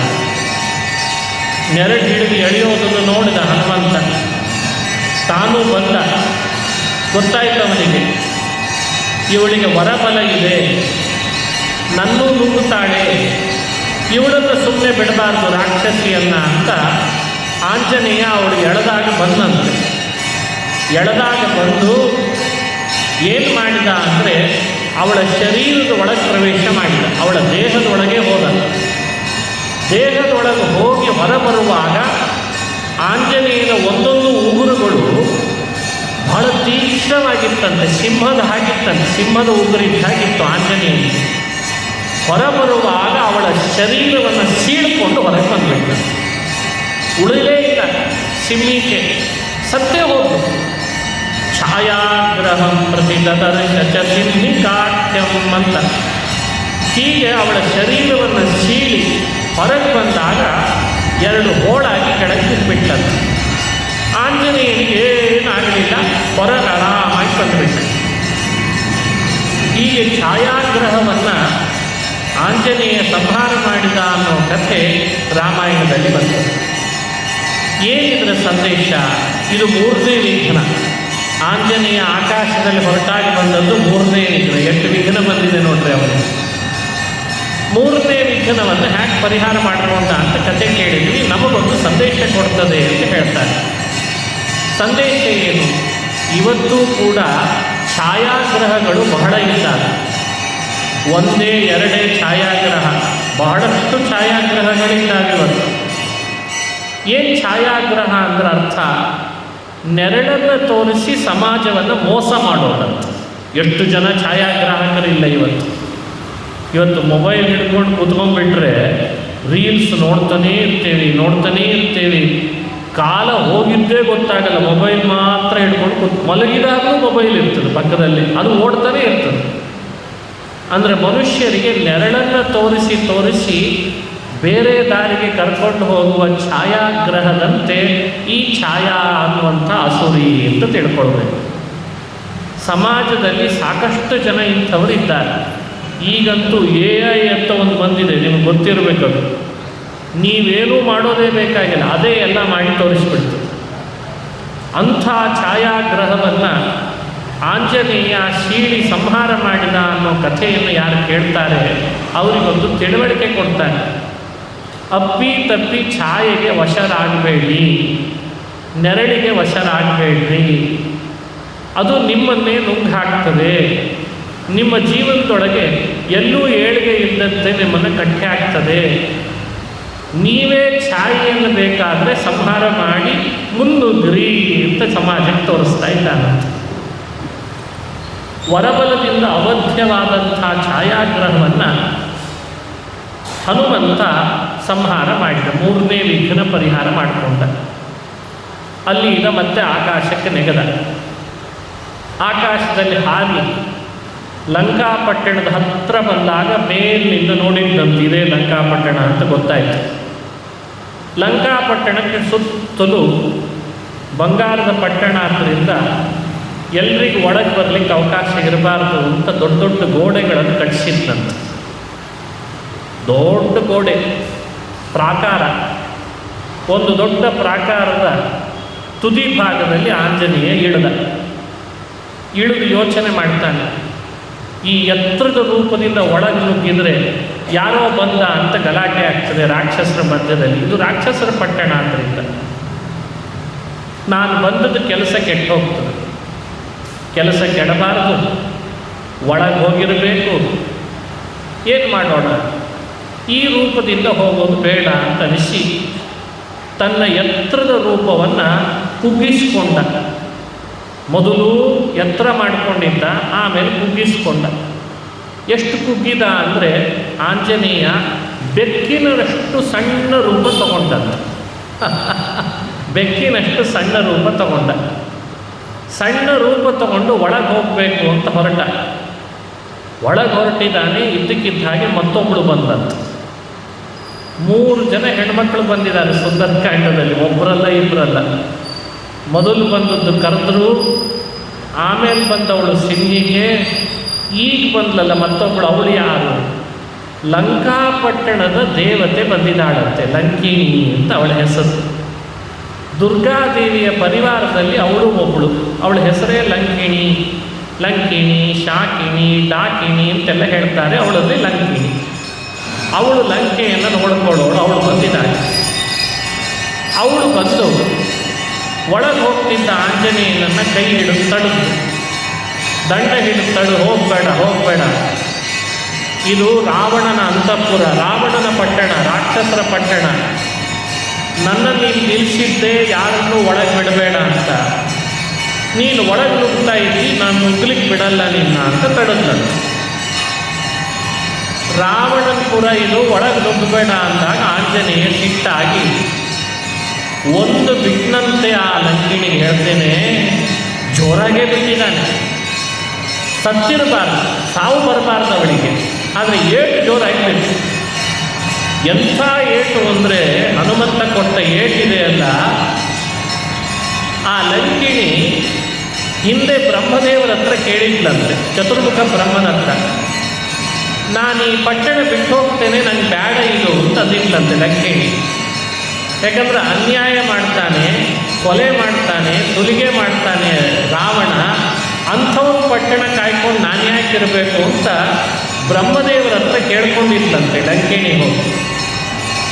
ಆಗ ಬ್ರಹ್ಮದೇವರು ಹೇಳಿದ್ರು, ಈಗಲೇ ಬಿಟ್ಟು ಹೋಗ್ಬಿಡ್ಬೇಡ ಪಟ್ಟಣವನ್ನು, ನೀನು ಗ್ರಾಮದ ದೇವತೆ, ನೀನು ಬಿಟ್ಟು ಹೋಗೋ ಸಮಯ ಅಂತ ಒಂದು ಬರ್ತದೆ, ಅದನ್ನು ಹೇಳ್ತೇನೆ, ಆವಾಗ ಬಿಟ್ಟು ಹೋಗುವುದಿದ್ರಂತ. ಸರಿ ಹೇಳ್ರಿ ಎಂದಿದ್ರು ಇವರು. ಆಗ ಬ್ರಹ್ಮದೇವರು ಹೇಳಿದ್ದಾರೆ, ನೋಡು ಲಂಕಿಣಿ, ಸ್ವಲ್ಪ ದಿನಗಳ ತಡಿ, ಒಂದು ಕಪಿ ಬರ್ತದೆ, ನಿನಗೆ ಒಂದು ಜೋರಾಗಿ ಏಟಾಗ್ತದೆ, ಆವಾಗ ತಿಳ್ಕೋ ರಾವಣನಿಗೆ ಕಾಲ ಸನ್ನಿಹಿತ ಆಗಿದೆ ಅಂತ, ಆಮೇಲೆ ನೀನು ಪಟ್ಟಣ ಬಿಟ್ಟು ಹೋಗು ಅಂದಿದ್ರು. ಅವಳು ಪಾಪ ಕಾಯ್ತಾ ಇದ್ಲು, ಯಾವುದೋ ಕಪಿ ಬರ್ತದೆ, ನನಗೆ ಏಟಾಗ್ತದೆ, ಬ್ರಹ್ಮದೇವರು ಹೇಳಿದ್ದಾರೆ, ಆಮೇಲೆ ನಾನು ಪಟ್ಟಣ ಬಿಟ್ಟು ಹೋಗಬೇಕು ಅಂತ ಕಾಯ್ತಾ ಇದ್ದಾರೆ. ಕಾಯ್ತಾ ಇರುವಾಗ ಈ ಆಂಜನೇಯ ಬಂದಿದ್ದಾನೆ. ದಾರಿ ಬಿಡು ಅಂತಿದ್ದಾಳೆ, ಬಿಡ್ತಾ ಇಲ್ಲ. ಬಿಡದೇ ಇದ್ದಾಗ ಒಂದು ಏಟು ಹಾಕೇ ಬಿಟ್ಟ. ಕೆಲವರು ಏಟು ಹಾಕೋ ತನಕ ದಾರಿ ಬಿಡೋಲ್ಲ, ಏಟು ಹಾಕೇ ಬಿಟ್ಟ. ಏಟು ಹಾಕಿದ ಕೂಡಲೇ ಅವರಿಗೆ ನೆನಪು ಬಂತು, ಓ ಬ್ರಹ್ಮದೇವರು ಹೇಳಿದ ಕಪಿ ಇದೇ ಇರಬೇಕು, ಇನ್ನು ನಾನು ಈ ಪಟ್ಟಣದಲ್ಲಿ ಇರಬಾರ್ದು, ರಾವಣನಿಗೆ ಅಂತಕಾಲ ಬಂತು ಸಮೀಪಿಸ್ತು, ನಾನು ಜಾಗ ಖಾಲಿ ಮಾಡ್ತೀನಿ ಅಂತ ಗ್ರಾಮದ ದೇವತೆಯಾದ ಲಂಕಿಣಿ ಅಲ್ಲಿ ಜಾಗ ಖಾಲಿ ಮಾಡಿ ಹೊರಟೇ ಬಿಟ್ಟಂತೆ. ಆಂಜನೇಯ ನೀನೇ ಒಳಗೆ ಹೋಗು, ಸೀತಾಮಾತೆಯನ್ನು ಹುಡುಗು, ನೀನೇನು ಮಾಡ್ತಿ ಮಾಡ್ಕೊ ಅಂತ ಪಟ್ಟಣದಿಂದ ಖಾಲಿ ಮಾಡಿಬಿಟ್ಟ. ಇದು ಒಂದು ಸಂದರ್ಭ ರಾಮಾಯಣದಲ್ಲಿ ಬಂತು. ಇದರಿಂದ ಏನಾಯಿತು, ಮುಂದೆ ಆಂಜನೇಯ ಬಾಲಕ್ಕೆ ಹಚ್ಚಿದ ಬೆಂಕಿಯಿಂದ ಲಂಕೆಯನ್ನು ಸುಟ್ಟ ಅಂತ ಕಥೆ ಬಂತು. ಲಂಕೆ ಸುಡಲಿಕ್ಕೆ ಹನುಮಂತ ಬಂದಿದ್ದಾನೆ ಅಂದಾಗ ಲಂಕೆಯ ದೇವತೆ ಹಾಗೆ ಒಳಗೆ ಉಳಿದಿದ್ರೆ ಸುಡಲಿಕ್ಕೆ ಆಗ್ತಿರಲಿಲ್ಲ. ಅವಳು ಒಳ್ಳೆಯವಳೆ ಪಾಪ. ಅದಕ್ಕೆ ಆಂಜನೇಯ, ಇನ್ನು ನೀನು ಲಂಕಿಣಿ ಇಲ್ಲಿರೋದು ಬೇಡ, ಲಂಕೆಯನ್ನು ನಾನು ಧಗಧಗಿಸ್ತೇನೆ ಅಂತ ಹೇಳಿ ಅವಳನ್ನು ಕಳಿಸಿದ ಅಂತ ವಿವರಣೆ ಕೊಡ್ತಾರೆ. ನಾವು ಹೇಗೆ ಅನುಸಂಧಾನ ಮಾಡಬೇಕು? ಅಂತೂ 3 ಹೆಣ್ಣು ಮಕ್ಕಳು, 3 ಹೆಣ್ಣೆ. ಅದರಲ್ಲಿ 2 ಒಳ್ಳೆಯವರು, ಒಬ್ಬಳು ಮಾತ್ರ ಕೆಟ್ಟವರು. ರಾಮಾಯಣದಲ್ಲಿ ಬಹಳಷ್ಟು ಜನ ಹೆಣ್ಮಕ್ಕಳ ಕಥೆ ಬರ್ತದೆ. ಶೂರ್ಪಣಖಿ ಅಂತ ಒಬ್ಬಳು ಬರ್ತಾಳೆ, ಕೇಳಿರ್ಬೇಕು ಶೂರ್ಪಣಖಿ. ತಾಟಕ ಅಂತ ಒಬ್ಬಳು, ಇನ್ನೊಬ್ಬಳು ಮಂಥರೆ ಅಂತ. ಇವರೆಲ್ಲ ಹೇಗಿದ್ರು, ಹೆಣ್ಣು ಹೇಗಿರಬಾರ್ದು ಅಂತನ್ಲಿಕ್ಕಿದೆಯೋ ಅವ್ರು ಹಾಗಿದ್ರಲ್ಲ. ಹೆಣ್ಣು ಹೇಗಿರಬಾರ್ದು ಅನ್ಲಿಕ್ಕೆ ಇದಕ್ಕೆ ನಿದರ್ಶನ ಕೌಸಲ್ಯ, ಸುಮಿತ್ರ, ಇವರೆಲ್ಲ ಇದ್ದಾರೆ. ಕೌಸಲ್ಯ ಸುಮಿತ್ರೆಯ ಕಥೆ ಕೇಳಿರ್ತೀವಿ ರಾಮಾಯಣದಲ್ಲಿ. ಮಂಡೋದರಿ ಎಷ್ಟು ಅದ್ಭುತ ಅವರು. ಸೀತೆ, ಅಹಲ್ಯ, ತಾರ, ಇವರೆಲ್ಲ ಎಂಥೆಂಥವ್ರು ಮಹಾನುಭಾವ. ದಿನ ಸ್ಮರಣೆ ಮಾಡಬೇಕು ಅಂತಿದೆ ಅವರನ್ನೆಲ್ಲ ನಾವು. ಅವರೆಲ್ಲ ದೊಡ್ಡ ದೊಡ್ಡ ಪಾತ್ರದಲ್ಲಿ ಚೆನ್ನಾಗಿ ನಿಭಾಯಿಸಿದವರು, ಸ್ಮರಣೆ ಮಾಡಬೇಕಾದದ್ದು. ಇವಳು ಮಾತ್ರ ಹಾಗಲ್ಲ. ಈ ಮಂಥರೆ, ಕೈಕೇಯಿ, ಸಿಂಹಿಕೆ ಇವರೆಲ್ಲ ಹಾಗಲ್ಲ. ಆದರೆ ಲಂಕಿಣಿ ಮತ್ತು ಹಿಂದೆ ಹೇಳಿದ ಕರ್ತೃ ದೇವಮಾತೆ ಅವರು ಒಳ್ಳೆಯವರೇ.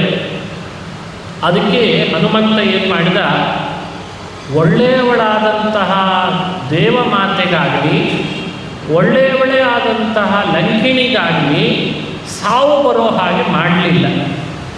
ಕೆಟ್ಟವಳಾದಂತಹ ಸಿಂಹಿಕೆಯನ್ನು ಮಾತ್ರ ಸಾವು ಬರೋ ಹಾಗೆ ಮಾಡಿದ.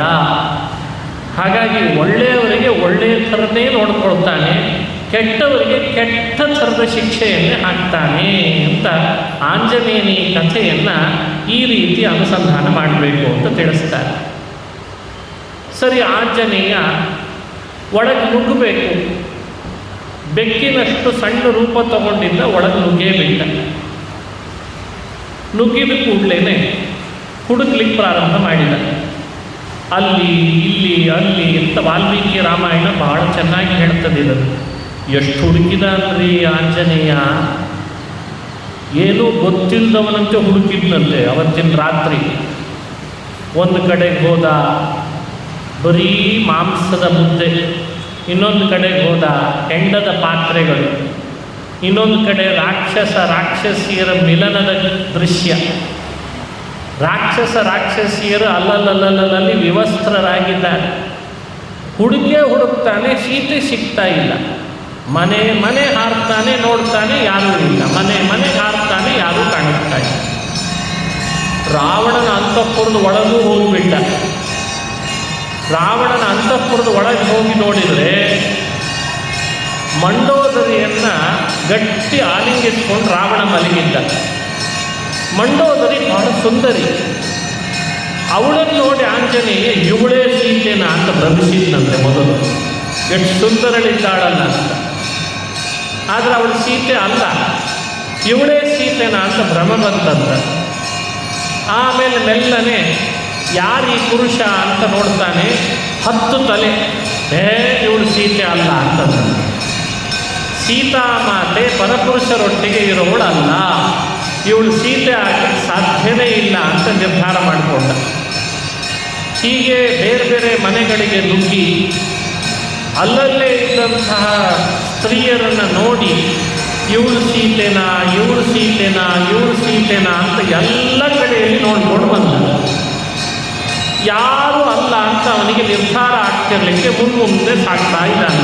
ಎಲ್ಲಿ ಹೋದ್ರು ಕೊನೆಗೆ ಲಂಕಾಪಟ್ಟಣದ ಸ್ವಲ್ಪ ಹತ್ತಿರದಲ್ಲೇನೆ ಅಶೋಕವನ, ಅಲ್ಲಿದ್ದಂಥ ಶಿಂಶುಪ ವೃಕ್ಷದ ಅಡಿಯಲ್ಲಿ ಸೀತಾಮಾತೆ ಕುಳಿತಿದ್ದಾಳೆ. ಅಲ್ಲಿಗೆ ಹೋಗಿದ್ದಾನಂತ ಆಂಜನೇಯ.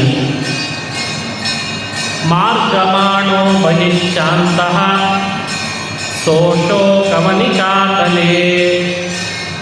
ದದರ್ಶ ಶಿಂಶುಪಾ ವೃಕ್ಷ ಮೂಲಸ್ಥಿತರಮಾಕೃತಿಂ. ಒಳಗುಡುಕಿ ಹೊರಗುಡುಕಿ ಮನೆಗಳಲ್ಲಿ ಹುಡುಕಿ ಎಷ್ಟು ಹುಡುಕಿದರೂ ಸಿಗದಿದ್ದಾಗ ಅಶೋಕವನದ ಹತ್ರ ಬಂದಾಗ ಶಿಂಶುಪಾ ವೃಕ್ಷದ ಅಡಿಯಲ್ಲಿ ಸೀತೆಯನ್ನು ಕಂಡ ಹೇಳ್ತಾರೆ. ವಾಲ್ಮೀಕಿ ಋಷಿಗಳು ಈ ಚರಿತ್ರೆಯನ್ನು ಬಹಳ ವಿಸ್ತಾರವಾಗಿ ವರ್ಣನೆ ಮಾಡ್ತಾರೆ.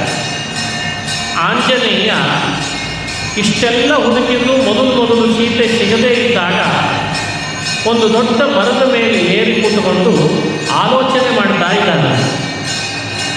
ಎಷ್ಟು ಕಡೆ ಹುಡುಕಿದ್ರು ಸೀತೆ ಸಿಗಲಿಲ್ಲ ಅನ್ನೋದು ಒಂದಾದರೆ, ಇನ್ನೊಂದನ್ನು ಯೋಚನೆ ಮಾಡಿದ ಆಂಜನೇಯ. ಅದೇನು ಅಂತ ವಾಲ್ಮೀಕಿಗಳು ಹೇಳ್ತಾರೆ. ನಾನು ತಪ್ಪು ಮಾಡಿಬಿಟ್ಟೆ ಅಂತ ಅನಿಸ್ತಂತ ಆಂಜನೇಯ. ಯಾಕೆ? ನಾನೊಬ್ಬ ಬ್ರಹ್ಮಚಾರಿಗಳಾದವರು ಗಂಡು ಹೆಣ್ಣಿನ ವಿವಸ್ತ್ರರಾಗಿ ಮಿಲನ ಮಾಡೋದನ್ನು ನೋಡಬಾರ್ದು. ಬ್ರಹ್ಮಚಾರಿಗಳಿಗೆ ನಿರ್ಬಂಧಗಳಿರ್ತಾರೆ, ಯಾರನ್ನೂ ನೋಡಬಾರ್ದು ವಿವಸ್ತ್ರರಾಗಿ ಅಂತೆಲ್ಲ. ನನ್ನಿಂದ ಎಂಥ ತಪ್ಪು ಕೆಲಸ ನಡೆದು ಬಿಡ್ತಲ್ಲ ಇವತ್ತು ಅಂತ ಆಲೋಚನೆ ಮಾಡ್ತಾ ಇದ್ದಾನಂತೆ ಆಂಜನೇಯ. ಆ ರಾಕ್ಷಸಿಯರು ವಿವಸ್ತ್ರರಾಗಿ ಮಲಗಿದ್ದು ಸುರಾಪಾನ ಬೇರೆ ಮಾಡ್ತಾ ಇದ್ರು, ಹೆಂಡ ಕುಡಿತಾ ಇದ್ರು, ಮಾಂಸ ತಿಂತಾ ಇದ್ದದ್ದು ಎಲ್ಲ ನನ್ನ ಕಣ್ಣಿಗೆ ಬಿತ್ತಲ್ಲ ಅಂತ. ಇವೆಲ್ಲ ನನ್ನ ಕಣ್ಣಿಗೆ ಬಿದ್ದದ್ದು ಸರಿನಾ? ಒಬ್ಬ ಬ್ರಹ್ಮಚಾರಿ ಆದವನಿಗೆ ಹೀಗೆಲ್ಲ ಮಾಡ್ಬೋದಾ? ಬ್ರಹ್ಮಚಾರಿ ಅಲ್ಲ, ಸಾಮಾನ್ಯ ಮನುಷ್ಯರಿಗೆ ಬಹಳಷ್ಟು ನಿರ್ಬಂಧಗಳನ್ನು ಮಾಡಿದ್ದಾರೆ. ನೋಡಬಾರ್ದದ್ದನ್ನು ನೋಡಬಾರ್ದು, ಕೇಳಬಾರ್ದದ್ದನ್ನು ಕೇಳಬಾರ್ದು, ತಿನ್ನಬಾರ್ದದ್ದನ್ನು ತಿನ್ನಬಾರ್ದು, ಅವೆಲ್ಲ ನಿರ್ಬಂಧಗಳಿದ್ದಾವೆ. ಸಾಮಾನ್ಯ ಮನುಷ್ಯನಿಗೆ ಹೇಳಿದಂಥ ಎಷ್ಟೋ ನಿಯಮಗಳು. ಇನ್ನು ಬ್ರಹ್ಮಚಾರಿ ಅಂತಾದ ಮೇಲೆ ನಿಯಮಗಳು ಜಾಸ್ತಿ ಇತ್ತು. ಆಂಜನೇಯ ಮನಸ್ಸಿನಲ್ಲಿ ತಂದುಕೊಂಡ ಯೋಚನೆಯನ್ನು, ನಾನು ಮಾಡಿದ್ದು ಸರಿನಾ ತಪ್ಪಾ ಅಂತ. ಇದನ್ನೇನಂತ ಕರೀತಾರೆ ಶಾಸ್ತ್ರಗಳಲ್ಲಿ? ಆತ್ಮಾವಲೋಕನ ಅಂತ ಕರೀತಾರೆ, ಆತ್ಮವಿಮರ್ಶೆ. ಯಾವ ವ್ಯಕ್ತಿ ತಾನೊಂದೊಳ್ಳೆ ಸಾಧನೆ ಮಾಡಬೇಕು ಅಂತ ಹೊರಡ್ತಾನೆ, ಅವನಿಗಿದು ಕಡ್ಡಾಯ. ಏನು ಕಡ್ಡಾಯ ಅಂದರೆ, ಹಂತದಲ್ಲಿ ಮನುಷ್ಯ ತನ್ನ ಆತ್ಮವನ್ನು ತಾನೇ ಅವಲೋಕನೆ ಮಾಡ್ಕೊತಾ ಇರಬೇಕಂತ. ನಾನು ಮಾಡಿದ್ದು ಸರಿನಾ ತಪ್ಪಾ? ತಪ್ಪು ಮಾಡಿದ್ದೇನೆ ಅಂದರೆ ಮತ್ತೆ ಅದು ಆಗದೇ ಇರೋ ಹಾಗೆ ನೋಡ್ಕೊಳ್ಳೋದು ಹೇಗೆ? ಸರಿ ಮಾಡಿದ್ದೇನೆ ಅಂದರೆ ಅದನ್ನು ಮತ್ತಷ್ಟು ಸರಿ ಮಾಡೋದು ಹೇಗೆ? ಇದನ್ನು ವಿಮರ್ಶೆ ಮಾಡ್ಕೋಬೇಕು.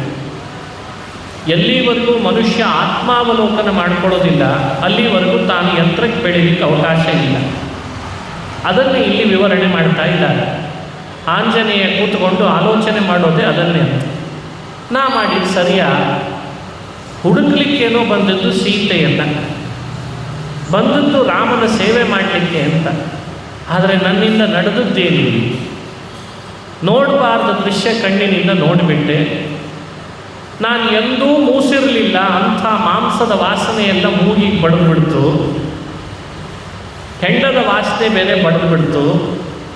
ವಸ್ತ್ರ ಇಲ್ಲದೆ ಮಲಗಿದಂತಹ ರಾಕ್ಷಸಿಯರನ್ನು ರಾಕ್ಷಸರ ಕಣ್ಣಿಗೆ ಬಿದ್ದುಬಿಟ್ರು. ಛೇ ಛೇ ಛೇ, ಅನ್ಯಾಯ ಆಯ್ತಲ್ಲ, ಅಧರ್ಮವಾಯ್ತಲ್ಲ, ನನ್ನ ಬ್ರಹ್ಮಚರ್ಯ ಹಾಳಾಗೋಯ್ತಲ್ಲ, ಅಯ್ಯೋ ನಾನು ತಪ್ಪು ಮಾಡಿದೆ ಅಂತ ಕೊರಗ್ತಾ ಇದ್ದಾನಂತ. ಬಹಳಷ್ಟು ಹೊತ್ತು ಕೊರಗಿದ. ಆಮೇಲೆ ಒಂದು ನಿರ್ಧಾರಕ್ಕೆ ಬಂದ ಅಂತ ವಾಲ್ಮೀಕಿ ರಾಮಾಯಣದಲ್ಲಿದೆ. ಇದು ಮನುಷ್ಯ ಮಾಡಿಕೊಳ್ಬೇಕಾದ ಆತ್ಮಾವಲೋಕನದ ಪದ್ಧತಿ.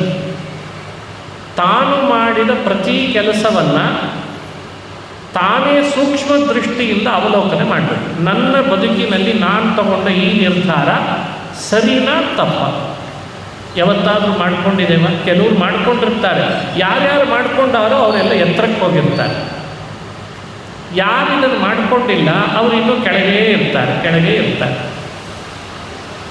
ಆಂಜನೇಯ ಅದನ್ನು ಹಂತ ಹಂತದಲ್ಲಿ ಮಾಡ್ಕೊಳ್ತಾನೆ ಅಂತದೆ ರಾಮಾಯಣ. ಎಷ್ಟು ಚೆನ್ನಾಗಿದೆ ಈ ಘಟ್ಟ. ಆಂಜನೇಯ ನಿರ್ಧಾರಕ್ಕೆ ಬಂದಂತೆ, ನಾನು ತಪ್ಪು ಮಾಡಿಲ್ಲ ಅಂತ ನಿರ್ಧಾರಕ್ಕೆ ಬಂದಂತೆ. ಕೊನೆಗೆ ಹೇಗೆ ಬಂದ? ವಾಲ್ಮೀಕಿಗಳು ಹೇಳ್ತಾರೆ, ನನ್ನ ಕಣ್ಣು ನೋಡಿರ್ಬೋದು, ನನ್ನ ಮನಸ್ಸು ನೋಡಿಲ್ಲ ಅಂತ ನಿರ್ಧಾರಕ್ಕೆ ಬಂದಂತೆ. ನೋಡಿ, ತಪ್ಪು ಅಂತ ಯಾವಾಗ ಆಗ್ತದೆ ಅನ್ನೋದಕ್ಕೆ ಇದು ವಿಮರ್ಶೆ. ಕಣ್ಣು ನೋಡಬಾರ್ದದ್ದನ್ನು ನೋಡಿತು, ಮನಸ್ಸು ಮಾತ್ರ ನೋಡಬಾರ್ದದ್ದನ್ನು ನೋಡಲಿಲ್ಲ. ನನ್ನ ಮೂಗಿಗೆ ಹೆಂಡದ ವಾಸನೆ ಬಡಿದಿದೆ ಅಂದರೆ ಮೂಗು ವಾಸನೆಯನ್ನು ಮೂಸಿರ್ಬೋದು, ನನ್ನ ಮನಸ್ಸು ಹೆಂಡವನ್ನು ಬಯಸಿಲ್ಲ, ಮಾಂಸವನ್ನು ಬಯಸಿಲ್ಲ. ಇದೇ ಧರ್ಮ, ಇದು ನ್ಯಾಯ, ಇದು ಒಳ್ಳೆಯತನ. ಇವತ್ತು ಸಮಾಜದಲ್ಲಿ ಏನೆಲ್ಲ ಆಗ್ತಾ ಇದೆ ಅಲ್ಲ, ಅದನ್ನು ಕಣ್ಣಲ್ಲಿ ನಾವು ನೋಡೋ ಸಂದರ್ಭ ಬಂದೇ ಬರ್ತದೆ. ಪೂರ್ಣ ಯಾವುದು ಕಣ್ಣಿಗೆ ಬೀಳಬಾರ್ದು ಅಂದ್ರೆ ಆಗಲ್ಲ. ಕಣ್ಣಿಗೆ ಬೀಳೋದು ಬೇರೆ, ಮನಸ್ಸಿಗೆ ತಗೊಳ್ಳೋದು ಬೇರೆ. ಕಣ್ಣಿಗೆ ಬಿದ್ದರೂ ಮನಸ್ಸು ಬಯಸಲಿಲ್ಲ ಅಂದರೆ ಅವನು ನಿಜವಾಗಲೂ ಕೂಡ ದೊಡ್ಡ ವ್ಯಕ್ತಿ ಅಂತ ಅರ್ಥ. ಜಿತೇಂದ್ರಿಯ ಅಂತ ಹೆಸರಿದಕ್ಕೆ. ಜಿತೇಂದ್ರಿಯಂ ಬುದ್ಧಿಮತಾಂ ವರಿಷ್ಠಂ ಅನ್ನೋದರಲ್ಲಿ ಜಿತೇಂದ್ರಿಯ ಅಂತ ಆಂಜನೇಯನಿಗೆ ಹೆಸರು. ಏನು ಜಿತೇಂದ್ರಿಯ ಅಂದರೆ ಇಂದ್ರಿಯಗಳನ್ನು ಕೈ ಜೊತೆ ಹಿಡಿದು ಯುದ್ಧ ಮಾಡಿ ಅವುಗಳನ್ನು ಸೋಲಿಸ್ಲಿಕ್ಕಾಗಲ್ಲ. ಕಣ್ಣಿನ ಜೊತೆಗೆ, ನಮ್ಮ ಕಣ್ಣಿನ ಜೊತೆಗೆ ನಾವೇ ಯುದ್ಧ ಮಾಡಲಿಕ್ಕಾಗ್ತದ? ನಮ್ಮ ಕಿವಿ ಜೊತೆಗೆ ನಾವೇ ಯುದ್ಧ ಮಾಡಿ ಅದನ್ನು ಸೋಲಿಸ್ಲಿಕ್ಕಾಗ್ತದ? ಹಾಗಾದರೆ ಆಂಜನೇಯನಿಗೆ ಜಿತೇಂದ್ರಿಯ ಅಂತ ಯಾಕೆ ಕರೆದರು?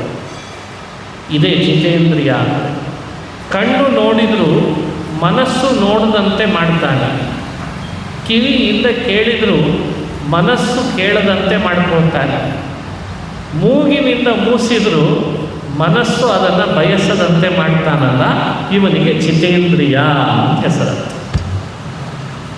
ಇದು ಬಹಳ ಸುಲಭ ಹೇಳಲಿಕ್ಕೆ, ಮಾಡಲಿಕ್ಕೆ ಕಷ್ಟ ಅಷ್ಟೆ. ಆದರೆ ಇದನ್ನು ಪ್ರಯತ್ನಪಟ್ಟು ಪ್ರತಿಯೊಬ್ಬ ವ್ಯಕ್ತಿ ಸಾಧಿಸಲಿ ಅನ್ನೋದು ರಾಮಾಯಣದ ಉದ್ದೇಶ. ಅದನ್ನು ಆತ ಹೇಳ್ತಾನೆ, ಎಲ್ಲ ನಮ್ಮ ಇಂದ್ರಿಯಗಳು ಮನಸ್ಸಿನ ನಿಯಂತ್ರಣದಲ್ಲಿರಬೇಕು. ಆ ಮನಸ್ಸು ಸರಿ ಇದೆ ಎಂದಾಗ ಇಂದ್ರಿಯಗಳು ಏನೇ ಮಾಡಿದರೂ ಕೂಡ ಮನುಷ್ಯ ಮಾಡುವ ವರ್ತನೆಯಲ್ಲಿ ಅವನಿಗೆ ಅಪರಾಧ ಅಂತ ಆಗಲ್ಲ. ಇದನ್ನು ಯಾವಾಗ ಕಲಿತೇವೆ ಈ ಪಾಠ? ಯಾವಾಗ ಕಲಿತೇವೆ ಈ ಪಾಠ ಅಂತದೆ ರಾಮಾಯಣ. ಇಂದ್ರಿಯಗಳನ್ನು ಪ್ರೇರೇಪಿಸುವ ನನ್ನ ಮನಸ್ಸು ಇಷ್ಟು ಜನ ಸ್ತ್ರೀಯರನ್ನು ನೋಡಿದರೂ ಒಬ್ಬರನ್ನೂ ಬಯಸಲಿಲ್ಲ, ಕಣ್ಣು ಮಾತ್ರ ನೋಡುತ್ತೆ ಹೊರತು ಮನಸ್ಸು ಬಯಸಲಿಲ್ಲ. ಹಾಗಾಗಿ ನಾನು ಸರಿಯಾಗಿ ಇದ್ದೇನೆ ಅಂತಂದ. ಇದನ್ನು ಮನುಷ್ಯ ಕಲಿಬೇಕು. ಆತ್ಮನಿರ್ಭರ, ಆತ್ಮಾವಲೋಕನ, ಆತ್ಮಸ್ಥೈರ್ಯ, ಧೈರ್ಯ ಅಂದರೆ ಇದಕ್ಕೆ ಹೆಸರು. ಧೈರ್ಯ ಅಂದರೆ ಇದಕ್ಕೆ ಹೆಸರು. ಏನು ಧೈರ್ಯ ಅಂದರೆ ವಿಕಾರ ಆಗಬಹುದಾದ ಸಂದರ್ಭ ಇದ್ದರೂ ಯಾರ ಮನಸ್ಸು ವಿಕಾರಕ್ಕೆ ಒಳಪಡಲ್ಲ ಅವನನ್ನು ಧೀರ ಅಂತ ಕರೀತಾರೆ. ಮದ್ಯ ಇದೆ, ಮಾಂಸ ಇದೆ, ತಿನ್ನಬೇಕು ಕುಡಿಬೇಕು ಅಂತ ಕಣ್ಣಿನಿಂದ ನೋಡಿದ್ರು ಮನಸ್ಸು ಬಯಸಲಿಲ್ಲಲ್ಲ, ಹಾಗಾದರೆ ಅವನು ಧೀರ ಅಂತ ಅರ್ಥ. ನಿಜವಾಗ್ಲೂ ಧೀರ ಅವನಿಗೆ. ಏನೂ ಇಲ್ಲದೆ ಇದ್ದಾಗ ಬಯಸೋದೇ ಇಲ್ಲ, ಅವನಿಗೆ ಧೀರ ಅನ್ನಬಾರ್ದು. ಏನೂ ಇಲ್ಲ, ಅದಕ್ಕೆ ಸ್ಮಶಾನ ವೈರಾಗ್ಯ ಅಂತ ಒಂದು ಹೆಸರಿದೆ, ಸ್ಮಶಾನ ವೈರಾಗ್ಯ ಅಂತ. ಈ ಹೆಣಗಿಣ ಸುಡ್ಲಿಕ್ಕೆ ಹೋದಾಗ ಮಾತಾಡ್ತಿರ್ತಾರೆ ಕೆಲವರು, ಏನು ಮಾತಾಡ್ತಾರೆ ಆವಾಗ ಆ ಸ್ಮಶಾನದಿಂದ ಹೊರಗೆ ಬರ್ತಿರ್ಲಿಕ್ಕೇನೆ ಬೇರೆನೇ ಆಗಿಬಿಡ್ತಾರೆ. ಮತ್ತು ಅದು ಆವಾಗ ಹಾಗೆ ಮಾತಾಡಿದ್ದೆ, ಈಗ ಬೇರೆನೇ ಅಂತಾರೆ. ಮತ್ತು ಮನುಷ್ಯ ಹಾಗಾಗಬಾರ್ದು. ಈ ಮನಸ್ಸು, ಈ ಕಣ್ಣು, ಈ ಕಿವಿ, ಈ ನಾಲಿಗೆ, ಇವುಗಳನ್ನೆಲ್ಲ ಮನಸ್ಸಿನ ಮೂಲಕವಾಗಿ ನಿಯಂತ್ರಣ ಮಾಡಿಕೊಳ್ಬೇಕು. ಆಂಜನೇಯ ಅದನ್ನು ಚೆನ್ನಾಗೇ ಮಾಡಿದ್ದ. ಅದಕ್ಕೆ ಸರ್ವೇಂದ್ರಿಯಾಣಾಂ ಚರತಾಂ, ಇಂದ್ರಿಯಗಳು ಎಷ್ಟೇ ಚಂಚಲವಾಗಿದ್ದರೂ ನನ್ನ ಮನಸ್ಸು ಮಾತ್ರ ಎಲ್ಲೂ ಚಂಚಲವಾಗಲೇ ಇಲ್ಲ. ನಾನು ಸ್ಥಿರವಾಗೇ ಇದ್ದೇನೆ, ನಾನು ಅಪರಾಧ ಮಾಡಲಿಲ್ಲ, ನಾನು ನಿರಪರಾಧಿಯಾಗಿದ್ದೇನೆ, ನಾನು ಅಧರ್ಮ ಮಾಡಲಿಲ್ಲ, ನಾನು ಧರ್ಮನೇ ಮಾಡಿದ್ದೇನೆ, ನಾನು ರಾಮನ ಸೇವೆಗೆ ಬಂದವನು, ನನ್ನ ಮನಸ್ಸನ್ನು ಆಚೆ ಈಚೆ ಮಾಡಿಕೊಂಡಿಲ್ಲ ಅಂತ ಹೀಗೆ ತನ್ನನ್ನು ತಾನು ತನ್ನೊಳಗೆ ಆಲೋಚನೆ ಮಾಡಿ ಕಾನ್ಫಿಡೆನ್ಸ್ ಅಂತ ಕರೀತಾರೆ. ಆತ್ಮನಿರ್ಭರ, ಆತ್ಮಸ್ಥೈರ್ಯ. ಇದು ಆಂಜನೇಯನಲ್ಲಿ ಇದ್ದದ್ದಕ್ಕೆ ಎಷ್ಟು ಜನ ಶತ್ರುಗಳು ಎದುರಿಗೆ ಬಂದರೂ ಅವರನ್ನು ಎದುರಿಸ್ಲಿಕ್ಕಾಯ್ತಂತ ಆಂಜನೇಯ. ಈ ಕಾನ್ಫಿಡೆನ್ಸೇ ಮನುಷ್ಯ ಕಳ್ಕೊಳ್ತಾ ಇದ್ದಾನೆ. ಒಳ್ಳೆಯದನ್ನು ಮಾಡಿಯೂ ಮನುಷ್ಯನಿಗೆ ನಾನು ಒಳ್ಳೆಯದು ಮಾಡಿದ್ದೇನೆ ಅಂತ ಕಾನ್ಫಿಡೆನ್ಸ್ ಇಲ್ಲ ಇವತ್ತು. ಇದು ದುರಂತ. ಕೆಟ್ಟದ್ದನ್ನು ಮಾಡಿಯೂ ಮನುಷ್ಯನಿಗೆ ನಾನು ಸುಖವಾಗಿದ್ದೇನೆ ಅಂತಿಲ್ಲ. ಅದೇನೋ ಅಂತಿರ್ತಾರೆ ನಮ್ಮ ಕಡೆ, ಸುಳ್ಳಾದರೂ ಹೇಳ್ತಿದೆಯಾ, ಸರಿಯಾಗಾದರೂ ಹೇಳೋ ಅಂತಂತ, ಅದು ಹೇಳಲಿಕ್ಕೆ ಬರ್ತಾ ಇಲ್ಲ. ಎಂಥ ದುರಂತ. ಕೆಲವು ಕಡೆ ಅಂತಿರ್ತಾರೆ, ಸುಳ್ಳಾದರೂ ಹೇಳು ಪರವಾಗಿಲ್ಲ, ತಲೆ ಮೇಲೆ ಹೊಡೆದಾಗ ಹೇಳು ಅಂತಂತ, ಅದು ಹೇಳು. ಸುಳ್ಳಿಗೆ ಸುಳ್ಳೂ ಸರಿಯಾಗಿ ಹೇಳಲಿಕ್ಕೆ ಬರ್ತಿಲ್ಲ, ಸರಿ ಮಾಡಿಯೂ ನಾನು ಸರಿ ಮಾಡಿದ್ದೇನೆ ಅಂತ ಹೇಳಿ ಮನುಷ್ಯನಿಗೆ ತನ್ನೊಳಗೆ ತಾನು ಕಾನ್ಫಿಡೆನ್ಸ್ ಪಡ್ಕೊತಾ ಇಲ್ಲ. ಅಂದರೆ ಇವತ್ತು ಕೊಡ್ತಿರೋ ಶಿಕ್ಷಣ ಸರಿ ಇಲ್ಲ ಅಂತ ಅನ್ಬೇಕಾ, ಅಥವಾ ಇವತ್ತು ಬೆಳೀತಾ ಇರೋ ಪರಿಸರ ಸರಿ ಇಲ್ಲ ಅನ್ಬೇಕಾ, ಏನನ್ಬೇಕು? ಇದು ಎಂಥ ವಿಪರ್ಯಾಸ. ಯಾವ ಮಕ್ಕಳಲ್ಲಿ, ವಿದ್ಯಾರ್ಥಿಗಳಲ್ಲಿ, ದೊಡ್ಡ ದೊಡ್ಡ ವಯಸ್ಸಾದಂಥ ವ್ಯಕ್ತಿಗಳಲ್ಲಿ ಮನುಷ್ಯನಿಗೆ ತಾನೇ ಮಾಡಿದಂಥ ಒಳ್ಳೆಯ ಕೆಲಸದ ಬಗ್ಗೆಯೂ ಅವನಿಗೆ ಕಾನ್ಫಿಡೆನ್ಸ್ ಇಲ್ಲ. ನಾನು ಧರ್ಮ ಮಾಡಿದ್ದೇನೆ, ನಾನು ಯಾರಿಗೂ ಅನ್ಯಾಯ ಮಾಡಿಲ್ಲ, ಯಾರ ಬಗ್ಗೆಯೂ ಕೆಟ್ಟದ್ದನ್ನು ಬಯಸಿಲ್ಲ, ಯಾವ ಹೆಣ್ಣನ್ನು ಕಾಮುಕವಾಗಿ ನೋಡಿಲ್ಲ, ಹೀಗಾಗಿ ನನಗೆ ಒಳ್ಳೆಯದಾಗೆ ಆಗ್ತದೆ, ಈ ಕಾನ್ಫಿಡೆನ್ಸ್ ಇಲ್ಲ. ಅದಿತ್ತು ಅಂದರೆ ಏನನ್ನಾದರೂ ಜಯಿಸಬಲ್ಲ. ನಾನು ಕುಡಿದಿಲ್ಲ, ಕುಡಿಬೇಕು ಅಂತ ಮನಸ್ಸೂ ಮಾಡಿಲ್ಲ, ನಾನು ಮಾಂಸ ತಿಂದಿಲ್ಲ, ತಿನ್ನೋ ಮನಸ್ಸೂ ಇಲ್ಲ. ಕೆಲವರಿಗೆ ಮನಸ್ಸಿನೊಳಗೆ ಇರ್ತದೆ, ಯಾರೇನು ಅಂದ್ಬಿಡ್ತಾರೋ ಅಂತ ಬೇಡ ಅಂತಿರ್ತಾರೆ. ಹಂಗಲ್ಲ, ಆಂಜನೇಯ ಆ ಥರದವನಲ್ಲ.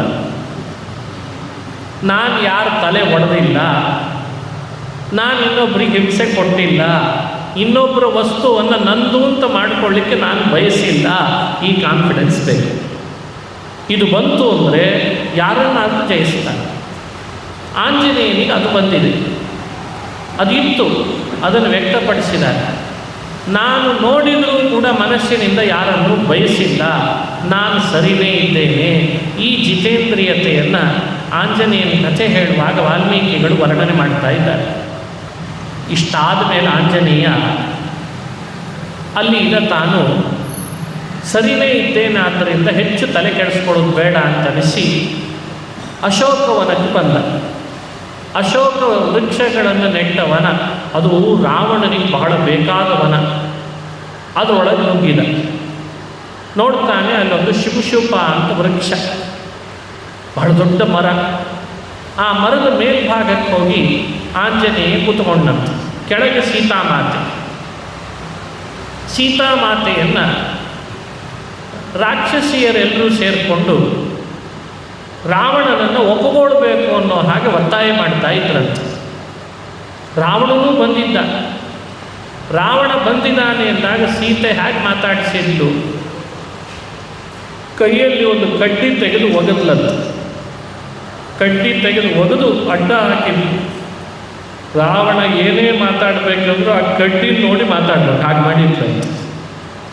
ನೀನು ಏನೇ ಮಾತಾಡಿದ್ರು ತೃಣ ಸಮಾನ ಅಂತ ತೋರಿಸ್ಬೇಕಾಗಿದೆ ರಾವಣ. ಇವನು ಪುಸಲಾಯಿಸ್ತಾ ಇದ್ದಾನೆ ರಾವಣ. ಮಂಡೋದರಿಯನ್ನು ನಿನ್ನ ಸೇವಕಿಯನ್ನಾಗಿ ಮಾಡಿಬಿಡ್ತೇನೆ, ಲಂಕೇಶ್ವರ ನಾನು, ಬಂಗಾರದ ಪಟ್ಟಣವೇ ನಿನ್ನ ಪಾದದ ಅಡಿಗೆ ಕೊಟ್ಟು ಬಿಡ್ತೇನೆ ಸೀತೆ, ಬಿಟ್ಬಿಡು ರಾಮನನ್ನು, ಮರ್ತು ಬಿಡು ಅವನ್ನ. ಇಷ್ಟು ದಿನ ಆದರೂ ಬರಲಿಲ್ಲ ನಿನ್ನ ಯಜಮಾನ ರಾಮ, ಇನ್ನೇನಿದ್ರು ನಾನು ಅಂತ ಒಪ್ಪುಗೋ ಅಂತ ರಾವಣ ಅವಳನ್ನು ಒತ್ತಾಯ ಮಾಡ್ತಾ ಇದ್ದಾನೆ. ದಿಕ್ಪಾಲಕರು ನನಗೆ ಹೆದರಿ ಓಡಿ ಹೋಗ್ತಾರೆ, ಕಪ್ಪ ಸಲ್ಲಿಸ್ತಾರೆ, ದೇವತೆಗಳು ನನ್ನ ಆಳಾಗಿದ್ದಾರೆ. ನಿನಗೆ ಶ್ರೀಮಂತಿಕೆ ಕೊರತೆ ಇಲ್ಲ, ಅಧಿಕಾರದ ಕೊರತೆ ಇರಲ್ಲ, ನನ್ನನ್ನು ಒಪ್ಪುಗೋ ಸಾಕು ಅಂತ ಏನು ಒತ್ತಾಯ ಮಾಡ್ತಾನೆ ರಾವಣ. ಅಷ್ಟು ಒತ್ತಾಯ ಮಾಡಿದರೂ ಕೂಡ ಆ ಹುಲ್ಕಡ್ಡಿನ ಹಾಕಿದ್ಲಲ್ಲ ಸೀತೆ, ನೀನು ಏನೇ ಮಾತಾಡಿದರೂ ಕೂಡ ನನಗೆ ನೀನು ತೃಣ ಸಮಾನ. ನನ್ನ ದೈವ ಪರದೈವ ರಾಮನೇ, ಅವನು ಬಿಟ್ಟು ಮತ್ತೊಬ್ಬ ನನಗಲ್ಲ ಅಂತ ನಿಷೇಧ ಮಾಡ್ತಾ ಇದ್ದಾಳೆ. ಎಷ್ಟು ಸಂತ ಆಗಿರಬೇಡ ರಾವಣನಿಗೆ. ಅಪಹರಿಸ್ಕೊಂಡು ಬಂದರೂ ಕೂಡ ಸೀತೆ ಇಷ್ಟು ದಿವಸ ಆದರೂ ನನ್ನ ಬಳಿಗೆ ಒಪ್ಪಿಕೊಳ್ತಾ ಇಲ್ಲಲ್ಲ ಅಂತ. ಭಾರಿ ಚಮತ್ಕಾರ. ಒಂದು ಉಪಕಥೆ ಹೇಳ್ತಾರೆ ಇಲ್ಲಿ. ಯಾವಾಗಲೂ ಒಮ್ಮೆ ನೋಡಿ, ಎಂಥ ಅದ್ಭುತ ರಾಮಾಯಣ ಅನ್ನಲಿಕ್ಕಿಂಥ ಕಥೆಗಳು ಬೇಕು. ಎಷ್ಟು ಪ್ರಯತ್ನ ಪಟ್ಟರು ರಾವಣನನ್ನು ಸೀತೆ ಒಪ್ಪಿಕೊಳ್ಳದಿದ್ದಾಗ ಮಂತ್ರಿ ಒಂದು ಸಲಹೆ ಕೊಟ್ಟಂತೆ. ಬುದ್ಧಿವಂತ ಮಂತ್ರಿ, ಬಹಳ ಜನ ಮಂತ್ರಿಗಳಿದ್ದರೂ ಒಬ್ಬ ಬುದ್ಧಿವಂತ ಮಂತ್ರಿ ಇದ್ದ. ಅವನು ಸಲಹೆ ಕೊಟ್ಟ, ರಾವಣ ನೀನು ಸೀತೆಯನ್ನು ಅಪಹರಿಸುವಾಗ ವೇಷ ಬದಲಾಯಿಸ್ಕೊಂಡು ಹೋದಿ, ನಿನಗೆ ಅಂತ ನಾನು ಒಂದು ಸಲಹೆ ಕೊಡೋಣ ಅಂತಿದ್ದೇನೆ. ಯಾಕಂದರೆ ನಿನಗೆ ಯಾವ ವೇಷ ಬೇಕಾದರೂ ಹಾಕ್ಕೊಳ್ಳಿಕ್ಕೆ ಬರ್ತದೆ, ಮಾಯಾವಿ. ಯಾಕೆ ರಾವಣ ನೀನೊಂದು ಸಲಿ ರಾಮನಂತೆ ವೇಷ ಹಾಕ್ಕೊಂಡು ಸೀತೆಯ ಬಳಿಗೆ ಹೋಗಬಾರ್ದು ಅಂತ ಸಲಹೆ ಕೊಟ್ಟಿದ್ದಂತೆ. ಎಂಥೆಂಥ ಸಲಹೆಗಾರರು ಇರ್ತಾರೆ ನೋಡಿ. ಈಗಲೂ ರಾಜ್ಯ ರಾಜಕಾರಣ, ದೇಶ ರಾಜಕಾರಣದಲ್ಲಿ ಇಂಥ ದೊಡ್ಡ ದೊಡ್ಡ ಸಲಹೆಗಾರರು ಇದ್ದಾರೆ. ಬುದ್ಧಿವಂತಿಕೆಯ ಸಲಹೆ. ಇದನ್ನು ಯಾರೂ ನಿನಗೆ ಕೊಟ್ಟಿರಲಿಕ್ಕಿಲ್ಲ ಹಿಂದೆ. ನಾನು ಹೇಳ್ತಾ ಇದ್ದೇನೆ, ಒಂದು ಸಲ ನೀನು ಯಾಕೆ ಸೀತೆಯ ಮುಂದೆ ರಾಮನ ಹಾಗೆ ವೇಷ ಹಾಕ್ಕೊಂಡು ಹೋಗಬಾರ್ದು? ಸರಿ ಅನ್ನಿಸ್ತದಲ್ಲ ಕೇಳಿದರೆ ನಮಗಿದು. ರಾಮನಾಗಿ ವೇಷ ಹಾಕ್ಕೊಂಡು ಹೋದರೆ ಸೀತೆ ರಾಮ ಅಂತ ಭ್ರಮಿಸ್ತಾಳೆ, ಓಡೋಡಿ ಬಂದುಬಿಡ್ತಾಳೆ, ಮುಗೀತಲ್ಲ ಅಲ್ಲಿಗೆ, ನಿನ್ನ ಅಪೇಕ್ಷೆ ಪೂರ್ಣ ಆಯಿತು. ಈಗ ಆ ಮಂತ್ರಿ ಸಲಹೆ ಕೊಟ್ಟರೆ ರಾವಣ ಅವನನ್ನು ಹತ್ತಿರ ಕರೆದು ಒಂದು ಬಿಟ್ಟಂತೆ ಜೋರಾಗಿ ಮೂರ್ಛೆ ಬಂದು ಬಿಟ್ಟಂತೆ ಮಂತ್ರಿ. ಎಷ್ಟೋ ತಾದ ಮೇಲೆ ಸುಧಾರಿಸ್ಕೊಂಡಾಗ ಆಮೇಲೆ ಕೇಳಿದ ಮಂತ್ರಿ, ಯಾಕೆ ರಾವಣ ಯಾಪರಿ ಹೊಡೆದಿಲ್ಲ ನನ್ನನ್ನು? ಸಲಹೆ ಕೊಟ್ಟು ತಪ್ಪಾಯ್ತಾ? ನೀನು ಕೇಳದೇ ಇದ್ದರೂ ನಾನು ಸಲಹೆ ಕೊಟ್ಟೆ ಅಂತ ನಿನಗೆ ಸಿಟ್ಟು ಬಂತ ಅಂತ. ಅದಕ್ಕೆ ರಾವಣ ಹೇಳ್ತಾನೆ, ಏನೋ ಮಂತ್ರಿ, ನಾನೇನು ದಡ್ಡನ? ನಾನು ಸೀತೆಯನ್ನು ಕರ್ಕೊಂಡು ಬಂದು ಮರುದಿನ ಮಾಡಿದ್ದೆ ಆ ಕೆಲಸ ಅಂತಂದ. ರಾವಣ ನೋಡ್ರಿ ಎಂಥೆಂಥ ಕೆಲಸ ಮಾಡಿ ನಾನು ಸೀತೆಯ ಸಲುವಾಗಿ, ಮಹಾನೀಚ. ಬುದ್ಧಿವಂತಿಕೆ ಮೆರೀತೇನೆ ಅಂತ ಹೋಗಿ ಸೀತೆಯನ್ನು ಕರ್ಕೊಂಡು ಬಂದ ಮರುದಿನವೇ ಈ ಕೆಲಸ ಮಾಡಿದ್ದಂತೆ. ವೇಷ ಬದಲಾಯಿಸಿಕೊಂಡು ರಾಮನಂತೆ ಆಗಿ ಸೀತೆ ಹತ್ರ ಹೋಗ್ಬಿಡೋಣ ಅಂತ. ಸುಲಭ ಅಲ್ಲ ಅಂತ ಮಂತ್ರಿ ಕೇಳ್ದ. ಹಾಗಾದರೆ ಸೀತೆ ನಿನ್ನ ಹತ್ರ ಬರಲಿಲ್ವೇ ಅಂತ ಕೇಳ್ದ. ಆಗ ರಾವಣ ಹೇಳ್ತಾ ಇದ್ದಾನೆ, ಬಹಳ ಖರ್ಚು ಮಾಡಿ ವೇಷ ಎಲ್ಲ ಹಾಕ್ಕೊಂಡ ರಾಮನ ಹಾಗೇ ಕಾಣಬೇಕು ಅಂತ ಭಾಳ ಖರ್ಚು ಮಾಡಿದ್ದಂತೆ. ಯಾರನ್ನೋ ಕರೆಸಿದ್ದ, ಯಾವ ದೇಶದಿಂದ ಕರೆಸಿದ್ನೋ ಏನೋ. ಈಗೆಲ್ಲ ಮದುವೆಗಿಂತ ಮುಂಚೆ ಕರೆಸಿರ್ತಾರೆ ಕೆಲವರು ಮನೆ ಒಳಗೆ. ಆ ಗಂಡಿಗೆ ವೇಷ ಹಾಕೋರೇ ಬೇರೆ, ಹೆಣ್ಣಿಗೆ ವೇಷ ಹಾಕೋರೇ ಬೇರೆ. ಎಷ್ಟು ಮುಹೂರ್ತ ಮೀರಿ ಹೋಗ್ತಾ ಇದೆ ಅಂದರೂ ಕೂಡ ಇವರೇನು ಅಲಂಕಾರ ಮಾಡೋದು ಬಿಟ್ಟಿರಲ್ಲ. ಇನ್ನೂ 5 ನಿಮಿಷ ಅಂತಾರೆ, ಮತ್ತೆ 5 ನಿಮಿಷ ಅಂತಾರೆ, ಮತ್ತೆ 5 ನಿಮಿಷ ಅಂತಾರೆ, ನೋಡಿರ್ತೇವಲ್ಲ. ಒಂದು ಫೋಟೋದವರು ಒಂದು ಈ ವೇಷ ಹಾಕೋರು, ಕಾಸ್ಟ್ಯೂಮ್ ಡಿಸೈನರ್ ಅಂತ ಹಚ್ತಾನೆ ಇರ್ತಾರೆ, ಅದು ಮತ್ತೆ ಹಚ್ತಾರೆ, ಮತ್ತೆ ತೆಗಿತಾರೆ, ಮತ್ತೆ ಹಚ್ತಾರೆ. ಏನು ಮಾಡ್ತಾರೆ ಅಂತೇಳಿ ಅವರಿಗೆ ಗೊತ್ತಿರಲ್ಲ. ಅವರು ಅಂತೂ ಇಂತೂ ಅವ್ರನ್ನ ಬೇರೆ ಊರಿನಿಂದ ಕರೆಸಿಬಿಟ್ರೆ ಹಣ ಜಾಸ್ತಿ, ಸಿಟಿಗಳಲ್ಲೆಲ್ಲ ಇನ್ನೂ ಜಾಸ್ತಿ, ಇಲ್ಲೂ ಇರ್ಬೋದೇನೋ, ಅವೆಲ್ಲ ಎಲ್ಲ ಕಡೆ ಬರ್ತಾ ಇದೆ ಈಗ. ಕಾಸ್ಟ್ಯೂಮ್ ಡಿಸೈನರ್ ಅಂತ ಬಟ್ಟೆ ಹಾಕಿದ ಮೇಲೆ ಅಲ್ಲೇ ಹರಿತಾರೆ, ಮತ್ತೆ ಬಟ್ಟೆ ಹಾಕಿರ್ತಾರೆ, ಮತ್ತೆ ಕತ್ತರಿ ತೊಗೊಂಡು ಅಲ್ಲೇ ಹರಿದು ಮತ್ತೆ ಹೊಲಿತಾರೆ. ಅದು ಏನು ಹೊಲಿತಾರೆ, ಅದೇನು ಹರಿತಾರೆ, ಛೇ ಛೇ ಛೇ ಛೇ, ಭಾರಿ ನಡೆದಿದೆ ಈಗೆಲ್ಲ. ರಾವಣನಿಗೆ ರಾಮನ ಹಾಗೆ ವೇಷ ಹಾಕಬೇಕು ಅಂತ ಯಾರ್ಯಾರನ್ನೋ ಕರೆಸಿ ಮುಂದೆ ಒಂದು 4-5 ಕನ್ನಡಿ ಇಟ್ಟು ಅವನ ಕೂದಲ, ಅವನ ಕೈ ಮೈ ಎಲ್ಲ ತಿಕ್ಕಿ ಸರಿ ಮಾಡಿ ಥೇಟ್ ರಾಮನೇ ಬಂದಿದ್ದಾನೆ ಅಂತ ಅನ್ಕೊಳ್ಬೇಕು ಸೀತೆ. ಹಾಗೆ ವ್ಯವಸ್ಥೆ ಮಾಡಿದ್ದಂತೆ ರಾವಣ. ಅವರು ವೇಷ ಹಾಕೊಂಡು ಭಾರಿ ಶ್ರಮ ಪಟ್ಬಿಟ್ರಂತೆ. ರಾವಣನ ದೇಹಕ್ಕೆ ಹಾಕಬೇಕಲ್ಲ ರಾಮನ ಹಾಗೆ ವೇಷ ಹಾಕಿದ್ರಂತ. ಹಾಕಿದ ಮೇಲೆ ಹೇಳಿದ್ರಂತೆ, ರಾವಣ ಕನ್ನಡಿ ನೋಡ್ಕೋ, ನೀನೇ ರಾಮನ ಹಾಗೇ ಕಾಣಿಸ್ತಾ ಇದ್ದೀಯ, ಎಷ್ಟು ಕಷ್ಟಪಟ್ಟು ಹಾಕಿದ್ದೇವೆ ನೋಡ್ಕೋ ಕನ್ನಡಿ ಅಂತ ತೋರಿಸಿದ್ರಂತೆ. ಕನ್ನಡಿ ತಂದಿಟ್ಟು ತೋರಿಸಿದಾಗ ರಾವಣ ತನ್ನನ್ನು ತಾನು ಎಂದೂ ನೋಡ್ಕೊಂಡಿರಲಿಲ್ಲ, ಅಂಥ ರಾಮನ ರೂಪದೊಳಗೆ ನೋಡ್ಕೊಂಡಂತೆ. ಯಾವಾಗ ನಾನು ರಾಮ ಅಂತ ರಾವಣನ ಮನಸ್ಸೊಳಗೆ ಕನ್ನಡಿ ಮುಂದೆ ನಿಂತ್ಕೊಂಡು ಅನಿಸ್ತೋ, ಸೀತೆ ಬೇಕು ಅಂಥೇಳಿ ಅನಿಸ್ಲಿಲ್ಲಂತ. ಇದೇ ವಿಚಿತ್ರ ನಡೆದದ್ದು ಅಂತದೆ ರಾಮಾಯಣದ ಕಥೆ. ನೋಡ್ರಿ ಹೇಗಿರ್ತದೆ. ತನ್ನನ್ನು ತಾನು ರಾಮ ಅಂತ ವೇಷ ಹಾಕ್ಕೊಂಡು ಮಾತ್ರಕ್ಕೆ ನನಗೆ ಸೀತೆ ಬೇಕು ಅಂತ ಅನಿಸ್ಲಿಲ್ಲ ಅಂತಾನೆ ಮಂತ್ರಿ ಹತ್ರ ಹೇಳುವ. ರಾಮನ ವೇಷವೇ ಪರಸ್ತ್ರೀಯರು ಬೇಡ ಅನ್ನೋ ಭಾವನೆಯನ್ನು ಹುಟ್ಟಿಸ್ತದಂತೆ. ಇನ್ನು ನಿಜವಾಗ್ಲೂ ರಾಮ ಹೇಗಿರಬೇಡ ಯೋಚನೆ ಮಾಡ್ರಿ ಅಂತದೆ ರಾಮಾಯಣ. ಯಾವಾಗ ಅವನಿಗೆ ರಾಮನಂತೆ ವೇಷ ಹಾಕ್ಕೊಂಡ, ಅವನ ಗಡುಸು ಧ್ವನಿ ಇತ್ತು, ಅದು ಹೋಗ್ಬಿಡ್ತಂತೆ, ಮೆಲ್ಲನೆ ಆಗಿ ಗಂಭೀರ ಧ್ವನಿ ಬಂದ್ಬಿಡ್ತು. ಯಾಕೆ ರಾಮನ ಹಾಗೆ ವೇಷ ಹಾಕ್ಕೊಂಡ್ಬಿಟ್ಟಲ್ಲ, ಧ್ವನಿ ಬದಲಾವಣೆ ಆಗಿಬಿಡ್ತು. ರಾವಣನಾಗಿದ್ದಾಗ ಎಲ್ಲರನ್ನ ಹೊಡಿ ಬಡಿ ಕಡಿ ಅಂತಿದ್ದ, ರಾಮನಾದಾಗ ಸೌಮ್ಯ ಆಗಿಬಿಟ್ಟ. ಕೊನೆಗೆ ರಾವಣನಿಗೆ ತಲೆ ಕೆಟ್ಟೋಯ್ತಂತೆ. ಎಲ್ಲ ತಲೆಯನ್ನು ಅಡಿಸಿ ಹಾಕಿದ ವೇಷ ಎಲ್ಲ ಕಳಿಸಿ ಬಿಸಾಕಿದ. ಅಬ್ಬಾ, ಈಗ ನಾನು ಸರಿ ಇದ್ದೇನೆ ಅಂತಂದಂತೆ. ವೇಷ ಹಾಕ್ಕೊಂಡಿದ್ದಕ್ಕೆ ತನ್ನ ಮರೆತು ಬಿಟ್ಟಿದ್ದಂತೆ ರಾವಣ. ರಾಮನ ವೇಷಕ್ಕೆ ಇಷ್ಟು ಪ್ರಭಾವ ಇದೆ. ಯೋಚಿಸಬೇಕಾದ ಅಂಶ, ವೇಷವೇ ಮನುಷ್ಯನನ್ನಾಗಿ ಬದಲಾವಣೆ ಮಾಡ್ತದೆ ಅಂದರೆ ರಾಮನ ವೇಷ, ಇನ್ನು ನಿಜವಾದ ರಾಮ ಹೇಗಿರಬೇಡ. ಇದು ರಾಮ ಅಂದರೆ ಹೇಳ್ದ. ಇನ್ನೊಂದು ಸಲ ನನಗೇನಾದರೂ ರಾಮನ ವೇಷ ಹಾಕ್ಲಿಕ್ಕೆ ಬಂದರೆ ನೋಡ್ರಿ ನಿಮ್ಮನ್ನು ಅಂತ ಬೈದಂತೆ. ಅವೆಲ್ಲ ಓಡಿ ಹೋಗ್ಬಿಟ್ರು ಪಾಪ. ಹೀಗೆ ಮಂತ್ರಿ ಕೊಟ್ಟ ಸಲಹೆಯನ್ನು ರಾವಣ ಈ ರೀತಿ ಮಾತನಾಡಿ ಹಿಂಗಾಗಿದೆ ನನ್ನ ಪರಿಸ್ಥಿತಿ ಅಂತ ಹೇಳ್ಕೊಂಡ ಕಥೆ, ಒಂದು ಉಪಕಥೆ ರಾಮಾಯಣದಲ್ಲಿ ಬರ್ತದೆ. ಆಮೇಲೆ ರಾವಣ ಎಷ್ಟು ಹೇಳಿದರೂ ಕೂಡ ಇವಳು ಒಪ್ಪಲಿಲ್ಲಲ್ಲ ಸೀತೆ ಅಂದಾಗ, ಏನಾದರೂ ಮಾಡಿ ಇವಳನ್ನು ಕೊಂದೇ ಬಿಡಬೇಕು ಅನ್ನೋಷ್ಟು ಸಿಟ್ಟು ಬಂದಾಗ ರಾಕ್ಷಸಿಯರೆಲ್ಲ ಹೇಳಿದ್ರಂತೆ, ರಾವಣ ನಾವು ಅವಳಿಗೆ ಬುದ್ಧಿವಾದ ಹೇಳ್ತೇವೆ, ನೀನು ಈಗಲೇ ಏನು ಮಾಡಬೇಡ ಅಂತ ಮತ್ತೆ ಅವನನ್ನು ಕಳಿಸಿದ್ರು. ಅಶೋಕವನದಿಂದ ರಾವಣ ಆ ಕಡೆಗೆ ಹೋದ. ರಾತ್ರಿ ಆಗ್ತಾ ಇದೆ. ಮೇಲ್ಗಡೆ ಆಂಜನೇಯ ಎಲ್ಲರನ್ನು ನೋಡ್ತಾ ಇದ್ದಾನೆ. ನಿದ್ರೆಗೆ ಜಾರ್ತಾ ಇದ್ದಾರೆ ರಾಕ್ಷಸಿಯರೆಲ್ಲ. ರಾಕ್ಷಸಿಯರ ನಿದ್ರೆಗೆ ಜಾರ್ತಾ ಇರುವಾಗ ಆಂಜನೇಯ ಕೆಳಗಿಳಿದು ಸೀತಾಮಾತೆಯ ಜೊತೆಗೆ ಮಾತನಾಡಲಿಕ್ಕೆ ಪ್ರಾರಂಭ ಮಾಡಿದ ಅಂತ ರಾಮಾಯಣದಲ್ಲಿ ಬರ್ತದೆ. ಸೀತೆಯ ಜೊತೆಗೆ ಏನು ಮಾತನಾಡಿದ ಆಂಜನೇಯ? ತನ್ನನ್ನು ತಾನು ಪರಿಚಯ ಮಾಡಿಕೊಳ್ಬೇಕು. ಸೀತೆಗೆ ರಾಮನ ಭಂಟ ಇವನು ಅಂತ ಗೊತ್ತಿಲ್ಲ, ಗೊತ್ತಿದ್ರೂ ಗೊತ್ತಿಲ್ಲದಂತೆ ನಟನೆ ಮಾಡ್ತಾಳೆ. ಯಾರು ಇವನು ಅಂತ ಹೇಳ್ಕೊಳ್ಬೇಕಲ್ಲ. ಸೀತಾಮಾತೆಗೆ ಭಕ್ತಿಯಿಂದ ನಮಸ್ಕಾರ ಮಾಡಿ ಹೇಳ್ತಾನೆ, ನಾನು ರಾಮನ ಭೃತ್ಯ ಅಂತ ಹೇಳ್ಕೊಂಡಂತೆ. ನನ್ನನ್ನು ರಾಮ ಕೊಟ್ಟು ನಾನು ಇಲ್ಲಿಗೆ, ರಾಮನ ಭೃತ್ಯನಾಗಿ ನಾನು ಬಂದಿದ್ದೇನೆ ಸೀತಾಮಾತೆ. ರಾಮನ ಮನಸ್ಸಿನಲ್ಲಿರುವ ಭಾವ ಏನು ಅಂತ ತಿಳಿಸ್ಲಿಕ್ಕೆ ಅಂತ ಬಂದಿದ್ದೇನೆ. ಒಂದು ಹೊತ್ತು ರಾಮ ಊಟ ಮಾಡ್ತಾ ಇಲ್ಲ, ಊಟ ಸೇರ್ತಾ ಇಲ್ಲ, ಆಹಾರ ತಿಂತಾ ಇಲ್ಲ, ಗೆಡ್ಡೆ ಗೆಣಸುಗಳನ್ನು ಸೇವಿಸ್ತಾ ಇಲ್ಲ. ನೀನು ಯಾವಾಗ ಅಪಹೃತಳಾಗಿ ಆವಾಗದಿಂದ ಹೀಗೇ ಇದ್ದಾನೆ ರಾಮ ಅಂತ ಪರಿಚಯ ಮಾಡಿಸ್ತಾರೆ.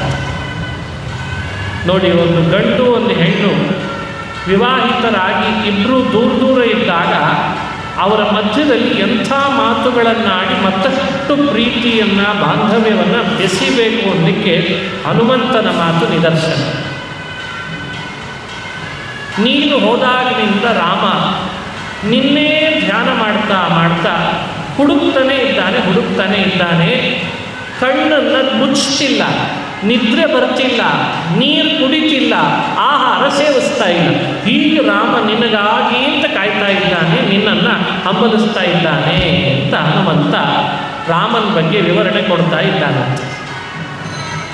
ಸೀತೆಯನ್ನು ನೋಡಿ ಆಂಜನೇಯ ಇಷ್ಟು ವಿವರಣೆ ಕೊಟ್ಟದ್ದಲ್ಲದೇನೆ ಅವಳಿಗೆ ನಂಬಿಕೆ ಬರಬೇಕು ಅಂತ ಹೇಳಿ ಅನೇಕ ಮಾತುಗಳನ್ನು ಹೇಳಿದ. ರಾಮ ಕೊಟ್ಟಂತಹ ಬೆರಳಿಗೆ ಹಾಕೊಳ್ಳುವ ಅಂಗುಲಿಯಕವನ್ನು ರಾಮ ಕೊಟ್ಟಳಿಸಿದ ನೋಡಿದು ಅಂತ ಕೊಟ್ಟಾಗ ಮತ್ತಷ್ಟು ವಿಶ್ವಾಸ ಬಂತು, ಇವ ನನ್ನ ರಾಮನ ದೂತ ಅಂತ ಆ ಸೀತೆಗೆ ವಿಶ್ವಾಸ ಬಂತು. ಆಗ ಸೀತೆ ಆಂಜನೇಯನನ್ನು ಮಾತನಾಡಿಸ್ತಾ ಇದ್ದಾಳೆ. ನನ್ನ ಯಜಮಾನ ಇಂದಲ್ಲ ನಾಳೆ ಬಂದೇ ಬರ್ತಾನೆ ಅಂತ ವಿಶ್ವಾಸ ಇಟ್ಟುಕೊಂಡು ನಾನು ಇಲ್ಲಿ ಕೂತಿದ್ದೇನೆ. ಅವನು ಬರಬೇಕು, ರಾವಣನನ್ನು ಕೊಲ್ಲಬೇಕು, ಆಮೇಲೆ ನಾನು ಅವನೊಟ್ಟಿಗೆ ಹೋಗಬೇಕು. ಆಂಜನೇಯ ಹೇಳ್ದ, ಯಾಕೆ ರಾಮ ಬರಬೇಕು ಅಂತ ಕಾಯ್ತಿದ್ದಿ? ನೀನು ಒಪ್ಪಿಗೆ ಕೊಟ್ಟರೆ ನನ್ನ ಹೆಗಲ ಮೇಲೆ ಕೂತ್ಬಿಡು, ಈಗಲೇ ಹಾರಿಸ್ಕೊಂಡು ಕರ್ಕೊಂಡು ಹೋಗಿಬಿಡ್ತೇನೆ ಅಂತ. ಸಮುದ್ರ ಹಾರಿ ಬಂದ ನನಗೆ ನಿನ್ನನ್ನು ಹೊತ್ತು ಸಮುದ್ರ ದಾಟಿಸಿ ಮತ್ತೆ ರಾಮನ ಬಳಿ ಕರ್ಕೊಂಡು ಹೋಗೋದೇನು ಕಷ್ಟ ಅಲ್ಲ, ನೀನು ಒಪ್ಪಿಗೆ ಕೊಡು, ನನ್ನ ಮೇಲೆ ಕೂತ್ಕೊಂಡ್ಬಿಡು ಅಂತಂದ. ಅದಕ್ಕೆ ಸೀತೆ ಹೇಳ್ತಾಳೆ, ನನ್ನ ರಾಮನ ಪರಾಕ್ರಮ ಏನು ಅಂತ ರಾವಣ ನೋಡಲಿ ಅಂತಂದ. ನಿನ್ನ ಜೊತೆಗೆ ಬರೋದು ದೊಡ್ಡದಲ್ಲ, ರಾಮನ ಸಂಕಲ್ಪದಂತೆ ನಾನು ನಡೆಯೋದು. ರಾಮನ ಸಂಕಲ್ಪ ಹಾಗಿಲ್ಲ. ರಾಮನ ಸನ್ನಿಧಿಯಲ್ಲಿರುವಾಗಲೇ ಸೀತೆಯನ್ನು ವಂಚನೆಯಿಂದ ರಾವಣ ಅಪಹರಿಸ್ಕೊಂಡು ಹೋದ. ಹಾಗಾದರೆ ರಾಮನ ಪರಾಕ್ರಮ ಏನು ಅಂತ ಜಗತ್ತಿಗೆ ತಿಳಿಬೇಕು, ಶೌರ್ಯ ಮೆರಿಬೇಕು. ನನ್ನ ಯಜಮಾನ ಪರಮಪುರುಷನ ಶೌರ್ಯ ಜಗತ್ತಿಗೆ ಗೊತ್ತಾಗಲಿ, ಹಾಗಾಗಿ ನಾನು ನಿನ್ನೊಟ್ಟಿಗೆ ಬರಲಾರೆ ಅಂತ ಹೇಳಿದೆ. ಹೇಳು ರಾಮನ ಹತ್ರ ಒಂದು ಕಥೆ ನಿನಗೋಸ್ಕರ ಅಂತ ಹೇಳ್ತೇನೆ, ಅದನ್ನು ರಾಮನಿಗೆ ಹೇಳು ಅಂತ. ಹಿಂದೆ ರಾಮಾಯಣದಲ್ಲಿ ಬರುವ ಕಥೆ ಇದು. ರಾಮ ಸೀತೆಯರು ಇಬ್ಬರೇ ಇದ್ದಾಗ ನಡೆದಂಥ ಒಂದು ಕಥೆ. ಏನು ಕಥೆ ಅದು ಅಂತ ನೋಡಬೇಕು, ಭಾರಿ ಅದ್ಭುತ ಇದೆ. ಒಂದು ಕಾಗೆ ಒಳಗೆ ಒಬ್ಬ ಅಸುರ ಸೇರಿಕೊಂಡಿದ್ದ. ಕಾಕಾಸುರ ಅಂತ ಕಾಕಾಸುರನ ಕಥೆ ಅದು. ಸೀತೆಯ ತೊಡೆಯ ಮೇಲೆ ರಾಮ ಮಲಗಿದ್ದಂತೆ ವಿಶ್ರಾಂತಿ ಪಡೀತಾ ಇದ್ದ ಚಿತ್ರಕೂಟ ಪರ್ವತದ ಹತ್ರ. ಕಾಗೆಯ ರೂಪದಲ್ಲಿದ್ದ ಅಸುರ ಸೀತೆಯನ್ನು ನೋಡಿ ಕಾಮುಕನಾದ, ನೀಚ ಕಾಮುಕ. ಅವಳ ಎದೆ ಭಾಗಕ್ಕೆ ಬಂದು ಚೊಂಚಿನಿಂದ ಚುಚ್ಚಿ ಗಾಯ ಮಾಡಿದ. ಸೀತೆ ಎದೆಯಿಂದ ರಕ್ತ ಸುರಿತಾ ಇದೆ. ಎಲ್ಲಿ ನಾನು ಅಳಗಾಡಿದರೆ ರಾಮ ಎದ್ದು ಬಿಡ್ತಾನೋ ಅಂತ ರಾಮನ ಮೇಲೆ ಪ್ರೀತಿಯಿಂದ, ಪತಿಯ ಮೇಲೆ ಭಕ್ತಿಯಿಂದ ಸೀತೆ ಹೇಳ್ತಾ ಇಲ್ಲ, ಎಬ್ಬಿಸ್ತಾ ಇಲ್ಲ ರಾಮನನ್ನು. ಆ ಕಾಗೆ ಬಿಡ್ತಾ ಇಲ್ಲ, ಮೇಲಿಂದ ಮೇಲೆ ಚುಚ್ಚುತ್ತಾ ಇದೆ, ಎದೆಗೆ ಗಾಯ ಆಗ್ತಿದೆ, ರಕ್ತ ಸುರಿತಾ ಇದೆ. ಎಷ್ಟೊತ್ತಾದ ಮೇಲೆ ರಾಮನಿಗೆ ಎಚ್ಚರ ಆದರೆ ನೋಡ್ತಾನೆ ಸೀತೆ ಎದೆಯಲ್ಲಿ ಗಾಯ ಆಯಿತು. ಯಾರು ಮಾಡ್ತಿರೋದು ಅಂತ ನೋಡಿದ ಆಕಾಶದ ಕಡೆಗೆ ಕಾಗೆ. ಅಯ್ಯೋ ಸೀತೆ, ಎಷ್ಟು ನೋವು ತಿಂದುಬಿಟ್ಟೆಲ್ಲ ನನ್ನ ಸಲುವಾಗಿ, ಎಬ್ಬಿಸ್ಬಾರ್ದೆ, ನನ್ನ ತಾಳು ಮಾಡ್ತೇನೆ ಅಂತ ಅಲ್ಲೇ ಇದ್ದಂಥ ಒಂದು ಹುಲ್ಲುಕಡ್ಡಿ ತಗೊಂಡ. ಆ ಹುಲ್ಲುಕಡ್ಡಿಯನ್ನು ಕಾಗೆಯ ಮೇಲೆ ಪ್ರಯೋಗ ಮಾಡಿದ್ದಂತೆ. ಕಾಗೆಯ ಮೇಲೆ ಪ್ರಯೋಗಿಸಿದರೆ ಹುಲ್ಲುಕಡ್ಡಿಯನ್ನು, ಹುಲ್ಲುಕಡ್ಡಿ ಎಷ್ಟೋ ರೂಪ ತಗೊಂಡಂತೆ, ಅಸ್ತ್ರದ ರೂಪ. ಅವತ್ತಿನ ಕಾಲದಲ್ಲಿ ಕಾಗೆಗಳು ಅಂತ ಎಷ್ಟಿದ್ದುವೋ ಎಲ್ಲ ಕಾಗೆಗಳ ಒಂದು ಕಣ್ಣಿಗೆ ಈ ಹುಲ್ಲುಕಡ್ಡಿನೇ ಹೋಗಿ ಅಸ್ತ್ರ ಬಡಿದು ಒಳಗಿದ್ದ ರಾಕ್ಷಸನನ್ನು ಕೊಂದು ಎಲ್ಲ ಕಾಗೆಗಳಿಗೆ ಒಂದೇ ಕಣ್ಣು ಅಂತ ಮಾಡಿಬಿಡ್ತಾನೆ. ಹಾಗಾಗಿ ಅವತ್ತಿನಿಂದ ಇವತ್ತಿನ ತನಕ ಯಾವುದೇ ಕಾಗೆಯನ್ನು ನೀವು ನೋಡ್ರಿ, ಒಂದೇ ಕಣ್ಣು ಕಾಗೆಗೆ. ಭಾರಿ ವಿಚಿತ್ರ ಕಥೆ ಇದು.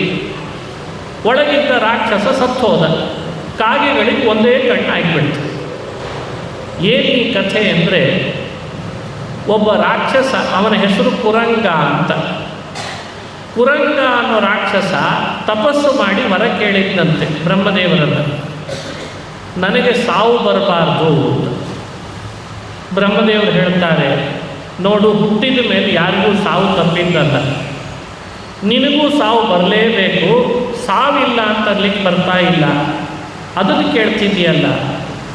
ಇಲ್ಲ ಇಲ್ಲ, ಕಾಗೆಗಳಿಗೆ ಎಲ್ಲಿವರೆಗೂ ಒಂದು ಕಾಗೆಗೂ ಕೂಡ ಎರಡು ಕಣ್ಣಿರಬಾರ್ದು. ಎಷ್ಟು ಕಾಗೆಗಳಿದ್ದಾವೋ ಎಲ್ಲ ಕಾಗೆಗಳಿಗೂ ಒಂದು ವೇಳೆ ಒಂದು ಕಣ್ಣು ಅಂತಾದರೆ ನನಗೆ ಸಾವು ಬರೋ ಹಾಗಾಗಲಿ. ಎಂಥೆಂಥ ವರ ಕೇಳಿರ್ತಾರೆ ನೋಡಿ, ಹುಚ್ಚುಚ್ಚು ವರಗಳಿವೆಲ್ಲ. ಮೇಲ್ನೋಟಕ್ಕೆ ಹುಚ್ಚುಚ್ಚು ವರನೇ ಅನ್ನಿಸ್ತದೋ ಇಲ್ಲ, ಆಗಲಿ ಬಿಡು. ಅವನಿಗೇನು ಅಂದರೆ, ಬ್ರಹ್ಮದೇವರಿಗೆ ಹೀಗೆ ವರ ಕೊಡುವಾಗ ಅವನ ಬುದ್ಧಿ ಒಳಗೆ ಓಡಿದ್ದೆವು, ಎಲ್ಲ ಪ್ರಪಂಚದ ಕಾಗೆಗಳು ಒಂದು ಕಣ್ಣು ಅಂತ ಆಗ್ಲಿಕ್ಕೆ ಸಾಧ್ಯನೇ ಇಲ್ಲ. ಒಂದಲ್ಲ ಒಂದು ಕಾಗೆಗೆ ಎರಡು ಕಣ್ಣು ಇರಲೇಬೇಕು, ಯಾರಿಗೆ ಸಾಧ್ಯ ಆಗಿ ಮಾಡಲಿಕ್ಕೆ ಅಂತ ಅವನ ಯೋಚನೆ. ಬ್ರಹ್ಮದೇವರೇನೋ ಹೇಳಿಬಿಟ್ರಂತೆ, ಯಾವ ಸಮಯದಲ್ಲಿ ಪ್ರಪಂಚದ ಪ್ರತಿ ಕಾಗೆಗಳ ಕಣ್ಣು ಒಂದೇ ಆಗ್ತದೋ ಆವಾಗ ನಿನಗೆ ಸಾವು ಬರ್ತದೆ. ಬುದ್ಧಿವಂತಿಕೆ ವರ ಇದು. ಬ್ರಹ್ಮ ಕೊಡಬೇಕಷ್ಟೇ. ಇವ ಹೂ ಅಂದ, ಆಯ್ತು, ಇಂಥ ವರ ಕೊಟ್ಟಿದ್ರಿ, ಭಾಳ ಸಂತೋಷ ಅಂದ. ಮನಸ್ಸಿನಲ್ಲಿ ಭಾರಿ ಖುಷಿ ಆಯ್ತು ಅವನಿಗೆ. ಎಲ್ಲ ಕಾಗೆಗಳಿಗೂ ಯಾವ ಕಾಲದಲ್ಲೂ ಒಂದಲ್ಲ ಒಂದು ಕಾಗೆ ಇನ್ನೊಂದು ಕಣ್ಣು ಇದ್ದೇ ಇರ್ತದೆ, ಒಂದು ಕಣ್ಣಾಯಿತು ಅಂತಿಲ್ಲ, ನನಗೆ ಸಾವಿಲ್ಲ ಅಂದ್ಕೊಂಡ್ಬಿಟ್ಟು. ಆಮೇಲೆ ಕಾಗೆಗಳದ್ದೇ ಒಂದು ಗುಂಪು ಸೇರಿಕೊಂಡಿತ್ತು. ಅದರ ಹತ್ರ ಹೋಗಿ ಮಾತನಾಡಿದ ಕುರಂಗಾಸುರ. ಅವನಿಗೆ ಬೇರೆ ಬೇರೆ ರೂಪ ತಗೊಳ್ಳೋ ಶಕ್ತಿ ಇತ್ತು, ಮಾಯಾವಿ. ಹೇಳಿದ್ದಂತೆ ಕಾಗೆಗಳಿಗೆ, ನಿಮಗೆಲ್ಲ ಹಸಿವೆ ಜಾಸ್ತಿ, ಅನ್ನ ತಿನ್ನಬೇಕು ಅನ್ನೋ ಬಯಕೆ ಜಾಸ್ತಿ, ಆದರೆ ನಿಮಗೆ ಹಾರಲಿಕ್ಕೆ ಶಕ್ತಿ ಕಡಿಮೆ. ನನಗೆ ಬೇರೆ ಬೇರೆ ರೂಪ ತಗೊಳ್ಳಿಕ್ಕೆ ಬರ್ತದೆ. ನೀವು ನನಗೆ ನಿಮ್ಮೊಳಗೆ ಅವಕಾಶ ಕೊಟ್ಟರೆ ನಿಮಗೆ ನಾನು ಬಲ ಕೊಡ್ತೇನೆ. ನೀವು ವೇಗವಾಗಿ ಹಾರಿ ಬೇರೆ ಬೇರೆ ಕಡೆ ಹೋಗಿ ಅನ್ನ ತಿನ್ಲಿಕ್ಕೆ ಬರ್ತದೆ, ಕೊಡ್ತೀರಾ ನನಗೆ ಅವಕಾಶ ಅಂತ ಕೇಳಿದೆ ಕುರಂಗಾಸುರ ವರ ಪಡ್ಕೊಂಡ್ಮೇಲೆ. ಕಾಗೆಗಳಿಗೆ ಆಸೆ, ಓ ಇವನಿಗೊಬ್ಬನಿಗೆ ನಮ್ಮ ದೇಹದೊಳಗೆ ಅವಕಾಶ ಕೊಟ್ಬಿಟ್ರೆ ಇವ ಬೇರೆ ಬೇರೆ ರೂಪದಿಂದ ನಮ್ಮೊಳಗೆ ಸೇರ್ಕೋತಾನೆ, ನಾವು ವೇಗವಾಗಿ ಹಾರಬಲ್ಲು, ಎಲ್ಲಿ ಬೇಕಾದಲ್ಲಿ ಅನ್ನ ತಿನ್ಬೋದು ಅಂತ ಆಸೆ ಬಂತು. ಆಸೆ ಬಿದ್ದು ಒಬ್ಬ ಅಸುರನಿಗೆ ಅವಕಾಶ ಕೊಟ್ಬಿಟ್ರಂತೆ. ಅವಕಾಶ ಕೊಟ್ಟಾಗ ಕಾಗೆಗಳಿಗೆ ಶಕ್ತಿ ಜಾಸ್ತಿಯಾಗಿ ಎಲ್ಲಂದರಲ್ಲಿ ಹಾರ್ತಾ ಅನ್ನ ತಿನ್ನಲಿಕ್ಕೆ ಶುರು ಮಾಡಿದಾಗ ವಿಚಿತ್ರ ನೋಡಿ, ಒಂದು ಕಾಗೆ ಕಣ್ಣಿನಲ್ಲಿ ಸೇರಿಕೊಂಡ ಕುರಂಗಾಸುರ ಕಾಗೆಗಳಿಗೆ ನಾನು ಸಹಾಯ ಮಾಡ್ತೇನೆ ಅಂತ ಭ್ರಮೆ ಇತ್ತವನಿಗೆ. ಸೀತೆಯ ನೋಡಿ ಸುಂದರಳಾಗಿದ್ದಾಳೆ ಅಂತ ಕಾಮುಕನಾಗಿಬಿಟ್ಟ. ಪರಸ್ತ್ರೀಯರನ್ನು ನೋಡಿ ಕಾಮುಕರಾದರೆ ಶಿಕ್ಷೆ ಕೊಡಬೇಕೋ ಬೇಡವೋ? ಅದಕ್ಕೆ ರಾಮ ತಪ್ಪು ಮಾಡ್ತಾ ಇದ್ದಾನೆ ಕುರಂಗ ಅಂಥೇಳಿ ಆ ಕುರಂಗನನ್ನು ಒಂದೇ ಒಂದು ಹುಲ್ಲು ಕಡ್ಡಿ ತಗೊಂಡು ಅಭಿಮಂತ್ರಣ ಮಾಡಿದ, ಅಸ್ತ್ರನ ಅಭಿಮಂತ್ರಣ ಮಾಡಿ ಹುಲ್ಲು ಕಡ್ಡಿಯನ್ನು ಅವನ ಮೇಲೆ ಪ್ರಯೋಗ ಮಾಡಿಬಿಟ್ಟಂತೆ. ಮೇಲ್ನೋಟಕ್ಕೆ ಅದು ಹುಲ್ಲು ಕಡ್ಡಿ, ಒಳಗಡೆಯಲ್ಲಿ ಅದು ಅಸ್ತ್ರ. ಆ ಅಸ್ತ್ರ ಎಷ್ಟು ರೂಪ ತಾಳ್ತು ಅಂದರೆ ಅವತ್ತಿನ ಕಾಲದಲ್ಲಿ ಎಷ್ಟು ಕಾಗೆಗಳಿರ್ತೋ ಅಷ್ಟು ರೂಪ ತಾಳ್ತಂತೆ. ಒಂದೇ ಹುಲ್ಲು ಕಡ್ಡಿ ಅಷ್ಟು ರೂಪ ತಾಳ್ತು. ಎಲ್ಲ ಕಾಗೆಗಳ ಒಳಗಿದ್ದಂಥ ಒಂದು ಕಣ್ಣನ್ನು ತೆಗೆದುಬಿಡ್ತು. ಇದ್ದು ಒಂದು ಕಣ್ಣನ್ನು ಈ ಕಡೆ ಆ ಕಡೆ ಬರೋ ಹಾಗೆ ಬೇರೆ ಮಾಡಿಬಿಟ್ಟ. ಆದರೆ ಕಾಗೆಗಳು ಅಂಥ ಅಸುರನಿಗೆ ಶಿಕ್ಷೆ, ಅವನಿಗೆ ಅವಕಾಶ ಕೊಟ್ಟವಲ್ಲ ಇರಲಿಕ್ಕೆ ಸ್ವಾರ್ಥಕ್ಕಾಗಿ, ಅದಕ್ಕೆ ಕಾಗೆಗಳಿಗೂ ಶಿಕ್ಷೆ ಹಾಕಿದ. ಒಂದು ಕಣ್ಣು ಅಂತ ಮಾಡಿದ್ದಕ್ಕೆ ಇನ್ನು ಎರಡೂ ಕಣ್ಣಿದ್ದಾಗ ಬದುಕು, ಒಂದೇ ಕಣ್ಣಿದ್ದದ್ದಕ್ಕೆ ಕುರಂಗಾಸುರನನ್ನು ವಧೆನೂ ಮಾಡಿಬಿಟ್ಟ, ಸಾವು ಬಂದುಬಿಡ್ತಾನೆ. ಹೀಗೊಂದು ಅಘಟಿತ ಘಟನಾ ಶಕ್ತಿ, ಅತಿಮಾನುಷವಾದ ಶಕ್ತಿಯನ್ನು ರಾಮಚಂದ್ರ ಪುರಂಗಾಸುರನನ್ನು ಕೊಂದು ಕಾಮುಕನಿಗೆ ಶಿಕ್ಷೆನೂ ಹಾಕಿ ಬ್ರಹ್ಮವರವನ್ನು ಸತ್ಯನೂ ಮಾಡಿ ಅವತ್ತಿನ ಕಾಗೆಗಳು ಮಾಡಿದ ತಪ್ಪಿಗೆ ಅವುಗಳಿಗೆ ಶಿಕ್ಷೆನೂ ಹಾಕಿದ ಅಂತ ಕಥೆ ಹೇಳ್ತಾರೆ. ಇದು ನಮಗೆ ಕೊಡೋ ಸಂದೇಶ. ಇವತ್ತು ನಮಗೆ ಬಲ ಜಾಸ್ತಿ ಬರಲಿ ಅಂತ ನಾವು ಯಾರ್ಯಾರಿಗೂ ಅವಕಾಶ ಕೊಟ್ವಿ, ಆಶ್ರಯ ಕೊಟ್ವಿ ಅಂದರೆ ಅದು ಅಪರಾಧ ಅಂತ ಹೇಳ್ತಾರೆ. ಮನುಷ್ಯ ಯಾವತ್ತೂ ಕೂಡ ದೇವರು ಎಷ್ಟು ಕೊಟ್ಟಿರ್ತಾನೋ ಅದನ್ನು ಮೀರಿ ಬಯಸಬಾರ್ದಂತ.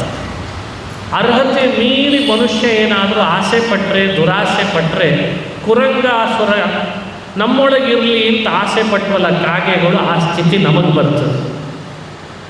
ಇನ್ನು ಕಾಮುಕನಾಗಿ ಪರಸ್ತ್ರೀಯರ ಮೇಲೆ ಕಣ್ಣು ಹಾಕಿದ್ದಕ್ಕೆ ಕುರಂಗಾಸುರನನ್ನು ರಾಮ ಶಿಕ್ಷೆ ಕೊಟ್ಟು ಸಂಹಾರ ಮಾಡಿದ. ಅದು ನಮಗೆ ಸಂದೇಶ. ನಮ್ಮ ಬದುಕಿನಲ್ಲಿ ಯಾವ ಕಾರಣಕ್ಕೂ ಕೂಡ ನಾವು ಪರಸ್ತ್ರೀಯರನ್ನು ಕಾಮುಕವಾಗಿ ನೋಡಬಾರ್ದು. ಕುರಂಗಾಸುರ ಆ ತಪ್ಪು ಮಾಡಿದ, ಅದಕ್ಕೆ ಅವನಿಗೆ ಶಿಕ್ಷೆ ಹಾಕ್ತಾ ಇದ್ದಾನೆ ಅಂತ ಇಲ್ಲಿ ಇನ್ನೊಂದು ಸಂದೇಶ. ಈ ಕಥೆ ನಡೆದದ್ದು ಯಾವಾಗ ಅಂದರೆ ಆ ಸೀತಾರಾಮರು ಇದ್ದಾಗ ನಡೆದಿದೆ. ಲಕ್ಷ್ಮಣ ಎಲ್ಲೋ ದೂರ ಹೋಗಿದ್ದಂತೆ, ಇಬ್ಬರೇ ಇದ್ದಾಗ ನಡೆದಿದೆ ಈ ಕಥೆ. ಈ ಕಥೆಯನ್ನು ಸೀತಾಮಾತೆ ಆಂಜನೇಯನ ಮುಂದೆ ಹೇಳ್ಕೊಳ್ತಾಳೆ. ಆಂಜನೇಯ, ನೀನು ಸಮುದ್ರ ಹಾರಿ ಹೋದ ಮೇಲೆ ರಾಮಚಂದ್ರ ಕೇಳ್ತಾನೆ, ನನ್ನ ಸೀತೆಯನ್ನು ನೀನು ನೋಡಿ ಬಂದಿ ಅಂತ ನಾನು ಹೆಂಗೆ ನಂಬಲಿ ಅಂತ ಕೇಳ್ತಾನೆ. ಹೇಗೆ ನಂಬಲಿ? ಅದಕ್ಕೆ ಈ ಕಥೆ ಹೇಳು. ಕಾಕಾಸುರನನ್ನು ನೀನವತ್ತು ಹುಲ್ಕಡ್ಡಿಯಿಂದ ಕೊಂದಿ ಅನ್ನೋ ಕಥೆ ನನಗೆ ಸೀತಾಮಾತೆ ಹೇಳಿದ್ದಾಳೆ. ಅವತ್ತು ಕಾಕನನ್ನು ಕೊಂದಂತೆ ಇವತ್ತು ರಾವಣನನ್ನೂ ನೀನು ಕೊಲ್ಲಬೇಕು ಅಂತ ಪ್ರತೀಕ್ಷೆ ಮಾಡ್ತಿದ್ದಾಳೆ. ಅವತ್ತಿನ ಕಾಮುಕ ಕಾಕಾಸುರ ಬೇರೆ ಅಲ್ಲ, ಇವತ್ತು ಕಾಮುಕನಾಗಿ ಬಂದ ರಾವಣನೂ ಬೇರೆ ಅಲ್ಲ. ಹಾಗಾಗಿ ಅವತ್ತು ಕಾಮುಕನಿಂದ ಬಾಧಿತಳಾದವಳನ್ನು ನೀನು ರಕ್ಷಿಸಿದಿ, ಇವತ್ತು ರಾವಣನಿಂದ ರಕ್ಷಿಸಬೇಕು ಅಂತ ಕಾಯ್ತಿದ್ದಾಳೆ. ಹೀಗೆ ನನ್ನ ಯಜಮಾನ ರಾಮನಿಗೆ ಕತೆ ಹೇಳು ಅಂತ ಹೇಳಿದ್ದಾಳೆ. ಇದು ವಾಲ್ಮೀಕಿ ರಾಮಾಯಣದಲ್ಲಿ ಬರುವಂತಹ ಕಾಕಾಸುರನ ಕಥೆ, ಕಾಕಾಸುರನ ವಧೆಯ ಕಥೆ. ಸೀತಾಮಾತೆ ಆಂಜನೇಯನಿಗೆ ಹೇಳ್ತಾಳೆ ಅನ್ನೋದನ್ನು ನಾವು ಚಿಂತನೆ ಮಾಡಬೇಕು. ಆಯಿತು ಅಂತ ಒಪ್ಪಿಕೊಂಡ ಆಂಜನೇಯ. ಸರಿ, ರಾಮನೇ ಬರಬೇಕು, ರಾಮನೇ ರಕ್ಷಣೆ ಮಾಡಬೇಕು, ರಾವಣನನ್ನು ಕೊಲ್ಲಬೇಕು, ರಾಮನೇ ಬಂದು ನನ್ನನ್ನು ಕರೆದುಕೊಂಡು ಹೋಗಬೇಕು, ಇದೆಲ್ಲ ಸೀತೆಯ ಮನಸ್ಸಿನಲ್ಲಿದ್ದ ಭಾವ ಅಂತ ಚೆನ್ನಾಗಿ ಅರ್ಥಕೊಂಡ ಆಂಜನೇಯ. ಭಾಳ ಕಷ್ಟ ಈ ಕೆಲಸ ಎಲ್ಲ ಮಾಡೋದು, ಇದೇ ದೌತ್ಯ. ಅಂದರೆ ದೂತರಾಗಿ ಭೃತ್ಯರಾಗಿ ಮಾಡಬೇಕಾದ ಕೆಲಸಗಳು ಹೇಗೆ ಅನ್ನಲಿಕ್ಕೆ ಆಂಜನೇಯ ಈ ಕಥೆ ನೋಡಬೇಕು. ಅವಳ ಮನಸ್ಸನ್ನೆಲ್ಲ ಅರ್ಥ ಮಾಡಿಕೊಂಡ ಆಂಜನೇಯ. ಅರ್ಥ ಮಾಡಿಕೊಂಡ ಮೇಲೆ ನಮಸ್ಕಾರ ಮಾಡಿ ಅಲ್ಲಿಂದ ಹೊರಟಂತೆ. ನಾನು ಇನ್ನು ಹೋಗಿ ಬರ್ತೇನೆ, ನನಗೆ ಅನುಮತಿ ಕೊಡು. ಅನುಮತಿ ಕೊಟ್ಟರು. ಚೂಡಾಮಣಿಯನ್ನು ಕೊಟ್ಟು ರಾಮನಿಗೆ ಕೊಡಬೇಕು ಅಂತ ಹೇಳಿದ್ದಾರೆ. ರಾಮ ಕೊಟ್ಟದ್ದು ಅಂಗುಲೀಯಕ, ಸೀತೆ ಕೊಟ್ಟದ್ದು ಚೂಡಾಮಣಿ. ಚೂಡಾಮಣಿಯನ್ನು ಆಂಜನೇಯ ಹೊತ್ತು ರಾಮನಿಗೆ ಕೊಡ್ತೇನದನ್ನು ಅಂತ ಹೇಳಿ ಅನುಮತಿ ಪಡೆದು ಹೊರಟಂತೆ. ಹೊರಟಾಗ ಆಲೋಚನೆ ಮಾಡ್ತಾ ಇದ್ದಾನೆ, ರಾಮ ನನಗೆ ಹೇಳಿದ್ದು ಇಷ್ಟೇನಾ ಅಥವಾ ಇನ್ನೇನಾದರೂ ಕೆಲಸ ರಾಮ ನನಗೆ ಬೋಧಿಸಿದಾನ ಅಂತ ಆಲೋಚನೆ ಮಾಡಿದ್ದಂತೆ. ಕೆಲವರು ಇರ್ತಾರೆ, ಎಷ್ಟು ಹೇಳ್ತಾರೋ ಅಷ್ಟೇ ಕೆಲಸ ಮಾಡ್ತಾರೆ. ಕೆಲವರು ಇರ್ತಾರೆ, ಎಷ್ಟು ಹೇಳ್ತಾರೋ ಅಷ್ಟು ಎಡವಟ್ಟೆ ಮಾಡ್ತಾರೆ. ಇನ್ನು ಕೆಲವರು ಇರ್ತಾರೆ, ಸ್ವಲ್ಪ ಹೇಳಿದರೂ ಕೂಡ ಮನಸ್ಸಿನಲ್ಲಿರೋದನ್ನೆಲ್ಲ ಅರ್ಥ ಮಾಡ್ಕೊಂಡು ಪೂರ್ಣ ಮಾಡ್ತಾರೆ. ಇದನ್ನು ವಾಲ್ಮೀಕಿಗಳು ವಿವರಣೆ ಕೊಡ್ತಾರೆ. ಭೃತ್ಯರು 3 ತರಹ ಅಂತ ಹೇಳ್ತಾರೆ. ಹೇಳಿದ್ದನ್ನು ಮಾತ್ರ ಮಾಡೋರು ಭೃತ್ಯರು 1, ಹೇಳಿದ್ದನ್ನೆಲ್ಲ ಎಡವಟ್ಟು ಮಾಡೋರು ಭೃತ್ಯರು. ಹೇಳೋದು ಸ್ವಲ್ಪ, ಹೇಳದೆ ಮನಸ್ಸಿನಲ್ಲಿ ಇಟ್ಟುಕೊಂಡದ್ದನ್ನೆಲ್ಲ ಅರ್ಥ ಮಾಡಿಕೊಂಡು ಹೇಳಿದ್ದನ್ನು ಮಾಡಿ ಮನಸ್ಸಿನಲ್ಲಿಯೂ ಇದ್ದದ್ದನ್ನು ಮಾಡೋರಿದ್ದಾರಲ್ಲ, ಅವರು ನಿಜವಾಗೂ ಉತ್ತಮ ಭೃತ್ಯ ಅಂತ ಕರೆಸ್ಕೊಳ್ತಾರೆ. ಆಂಜನೇಯ ರಾಮನಿಗೆ ಎಂಥ ಭೃತ್ಯ ಅಂದರೆ ಅವನು ಅಧಮನಲ್ಲ, ಮಧ್ಯಮನಲ್ಲ, ಅವನು ಉತ್ತಮ ಭೃತ್ಯ ಅಂತಾರೆ ವಾಲ್ಮೀಕಿಗಳು. ಉತ್ತಮ ಭೃತ್ಯ ಅಂದರೆ ರಾಮ ಬಾಯಿ ಮಾತಿನಲ್ಲಿ ಆಂಜನೇಯನಿಗೆ ಹೇಳಿ ಕಳಿಸಿದ್ದು ಬಹಳ ಸ್ವಲ್ಪ ಅಂತ. ಆದರೆ ಆಂಜನೇಯನಿಗೆ ಮಾತಿನಿಂದ ಹೇಳೋದಲ್ಲದೆ ಮನಸ್ಸಿನಿಂದ ಹೇಳಿದ್ದಿತ್ತಲ್ಲ, ಅದು ಬಹಳ ಇತ್ತಂತೆ. ಅದಕ್ಕೆ ಆಂಜನೇಯ ಸಮುದ್ರ ಹಾರಿ ಇನ್ನು ಹೋಗಬೇಕು ಅಂದಾಗ ಆಲೋಚನೆ ಮಾಡ್ತಾ ಇದ್ದಾನೆ. ನನ್ನ ಕೆಲಸ ಮುಗೀತಾ ಅಥವಾ ಇನ್ನೂ ಬಾಕಿ ಇದೆನಾ? ನಾನು ಹೇಗೆ ನಿಭಾಯಿಸಬೇಕು ಮುಂದೇನೆ ಕೆಲಸವನ್ನು? ರಾಮನ ಮನಸ್ಸಿನಲ್ಲಿರೋ ಭಾವ ಅದು ಏನು ಆಲೋಚನೆ ಮಾಡಿದ. ರಾವಣ ಇದ್ದಾನೆ ಲಂಕಾಪಟ್ಟಣದಲ್ಲಿ, ಅವನ ಮಕ್ಕಳಿದ್ದಾರೆ, ಅಕ್ಷೋಹಿಣಿ ಗಟ್ಟಲೆ ಸೈನ್ಯ ಇದೆ, ಬಂಗಾರದ ಪಟ್ಟಣ ಬೇರೆ. ಸೀತೆಯನ್ನು ಮಾತನಾಡಿಸಿದ್ದೇನೋ ಆಯಿತು ನಿಜ, ಆದರೆ ಇಷ್ಟಕ್ಕೆ ಬಿಟ್ಟು ಹೋಗ್ಬಿಡೋದೆ ಇಷ್ಟೇ ಅಲ್ಲ ಅಂತಂದ. ಈ ಸಮಯದಲ್ಲಿ ಒಂದ್ಸಲಿಯಾದರೂ ರಾವಣನನ್ನು ನಾನು ಕಂಡೇ ಹೋಗಬೇಕು. ಯಾಕಂದರೆ ಸೀತೆಯನ್ನು ಅಪಹರಿಸಿ ಬಂದಿದ್ದಾನಲ್ಲ ರಾವಣ, ಅದಕ್ಕೆ ಅವನಿಗೆ ಶಿಕ್ಷೆ ಕೊಡಬೇಕು. ಕೊಲ್ಲೋದು ಬೇಡ, ಆದರೆ ಅವನಿಗೊಂದು ಬುದ್ಧಿವಾದ ಹೇಳಬೇಕು. ರಾಮ ಯಾರು ಅಂತ ಅವನಿಗೆ ನಿದರ್ಶನ ಮಾಡಬೇಕು, ತಿಳಿಸ್ಬೇಕು. ಅವನ ಬಲ ಏನು, ಅವನ ಸಂಖ್ಯಾ ಬಲ ಎಷ್ಟು, ಇದೆಲ್ಲ ಯೋಚನೆ ಮಾಡಿದ. ಎಂಥ ನೀತಿ ಇದೆ ನೋಡ್ರಿ ಹನುಮಂತನ ನೀತಿ. ಯೋಚನೆ ಮಾಡಿ ನಾನಾಗಿ ರಾವಣನ ಎದುರುಗಡೆಗೆ ಹೋಗಬಾರ್ದು, ನನ್ನನ್ನು ರಾಕ್ಷಸರೆಲ್ಲ ಸೇರಿ ರಾವಣನ ಎದುರುಗಡೆಗೆ ಹೋಗಿ ನಿಲ್ಲಿಸೋ ಹಾಗೆ ಮಾಡಬೇಕು. ಈಗಂತೂ ರಾತ್ರಿ ಆಗಿದೆ, ಎಲ್ಲರನ್ನು ಎಬ್ಬಿಸ್ಬೇಕಾದ್ರೆ ಏನು ಮಾಡಬೇಕು? ಎಲ್ಲರೂ ಎಚ್ಚೆತ್ತುಕೊಳ್ಬೇಕು. ಒಬ್ಬೊಬ್ಬರನ್ನೇ ಎಚ್ಚೆತ್ತುಕೊಳ್ಳಿಕ್ಕಾಗಲ್ಲ, ಎಬ್ಬಿಸ್ಲಿಕ್ಕಾಗಲ್ಲ. ಆದರೆ ನಾನು ಮಾಡೋ ಉಪಟಳದಿಂದ ತಾನಾಗೆ ರಾಕ್ಷಸರು ಎದ್ದು ಬರಬೇಕು, ಹಾಗೆ ಮಾಡ್ತೀನಿ ಅಂತಂದ. ಹೇಳಿ ಅಶೋಕ ವನದೊಳಗೆ ನುಗ್ಗಿ ಎಷ್ಟು ಥರದ ಮರಗಳಿದ್ವೋ ಎಲ್ಲ ಮರವನ್ನು ಬುಡ ಸಮೇತ ಕಿಚ್ಚಿ ಹಾಕಿ ಒಂದೇ ಒಂದು ಮರ ಉಳಿಸಿದ್ನಂತೆ ಕಾಡಿನಲ್ಲಿ. ಆ ವನದಲ್ಲಿ ಒಂದು ಮರ ಯಾವುದದು ಅಂದರೆ ಸೀತೆ ಹೊರಕೊಂಡು ಕೂತ್ಕೊಳ್ತಿದ್ಲಲ್ಲ ಶಿಂಶುಪ ವೃಕ್ಷ, ಅದೊಂದನ್ನೇ ಉಳಿಸಿದ್ನಂತೆ. ಎಲ್ಲ ವೃಕ್ಷಗಳನ್ನು ಬುಡ ಸಮೇತ ಕಿಚ್ಚಾಕಬೇಕ, ಎಲ್ಲ ಕಿಚ್ಚಾಕಿದ, ಒಂದೂ ಉಳಿಸ್ಲಿಲ್ಲ. ರಾಕ್ಷಸರಿಗೆ ಎಚ್ಚರ ಆಗ್ತಿದೆ, ರಾವಣನಿಗೆ ಗೊತ್ತಾಗ್ತಿದೆ ಏನದು ಯಾವುದೋ ಕಪಿ ಬಂದುಬಿಟ್ಟಿದೆ, ನುಗ್ಗಿದ್ದಕ್ಕೆ ಎಲ್ಲ ಮರಗಳನ್ನು ಬುಡ ಸಮೇತ ಕಿಚ್ಚಾಕ್ತಾ ಇದೆ, ಏನು ಮಾಡಬೇಕು ಗೊತ್ತಾಗ್ತಾ ಇಲ್ಲ ಅಂತ ಎಲ್ಲರೂ ಕೂಗ್ತಾ ಇದ್ದಾರೆ. ರಾವಣ ಆದೇಶ ಮಾಡಿದ, ಹಿಡೀರಿ ಕಪಿನ್ನ, ಹೊಡೀರಿ ಬಡೀರಿ ಅದನ್ನು, ಯಾಕೆ ಬಿಟ್ರಿ ಸುಮ್ಮನೆ ಅದನ್ನು ಅಂತ ರಾವಣ ಕೂಗಾಡ್ತಿದ್ದ. ಏನು ಹಿಡಿತಾರೆ ಈ ಕಪಿನ್ನ?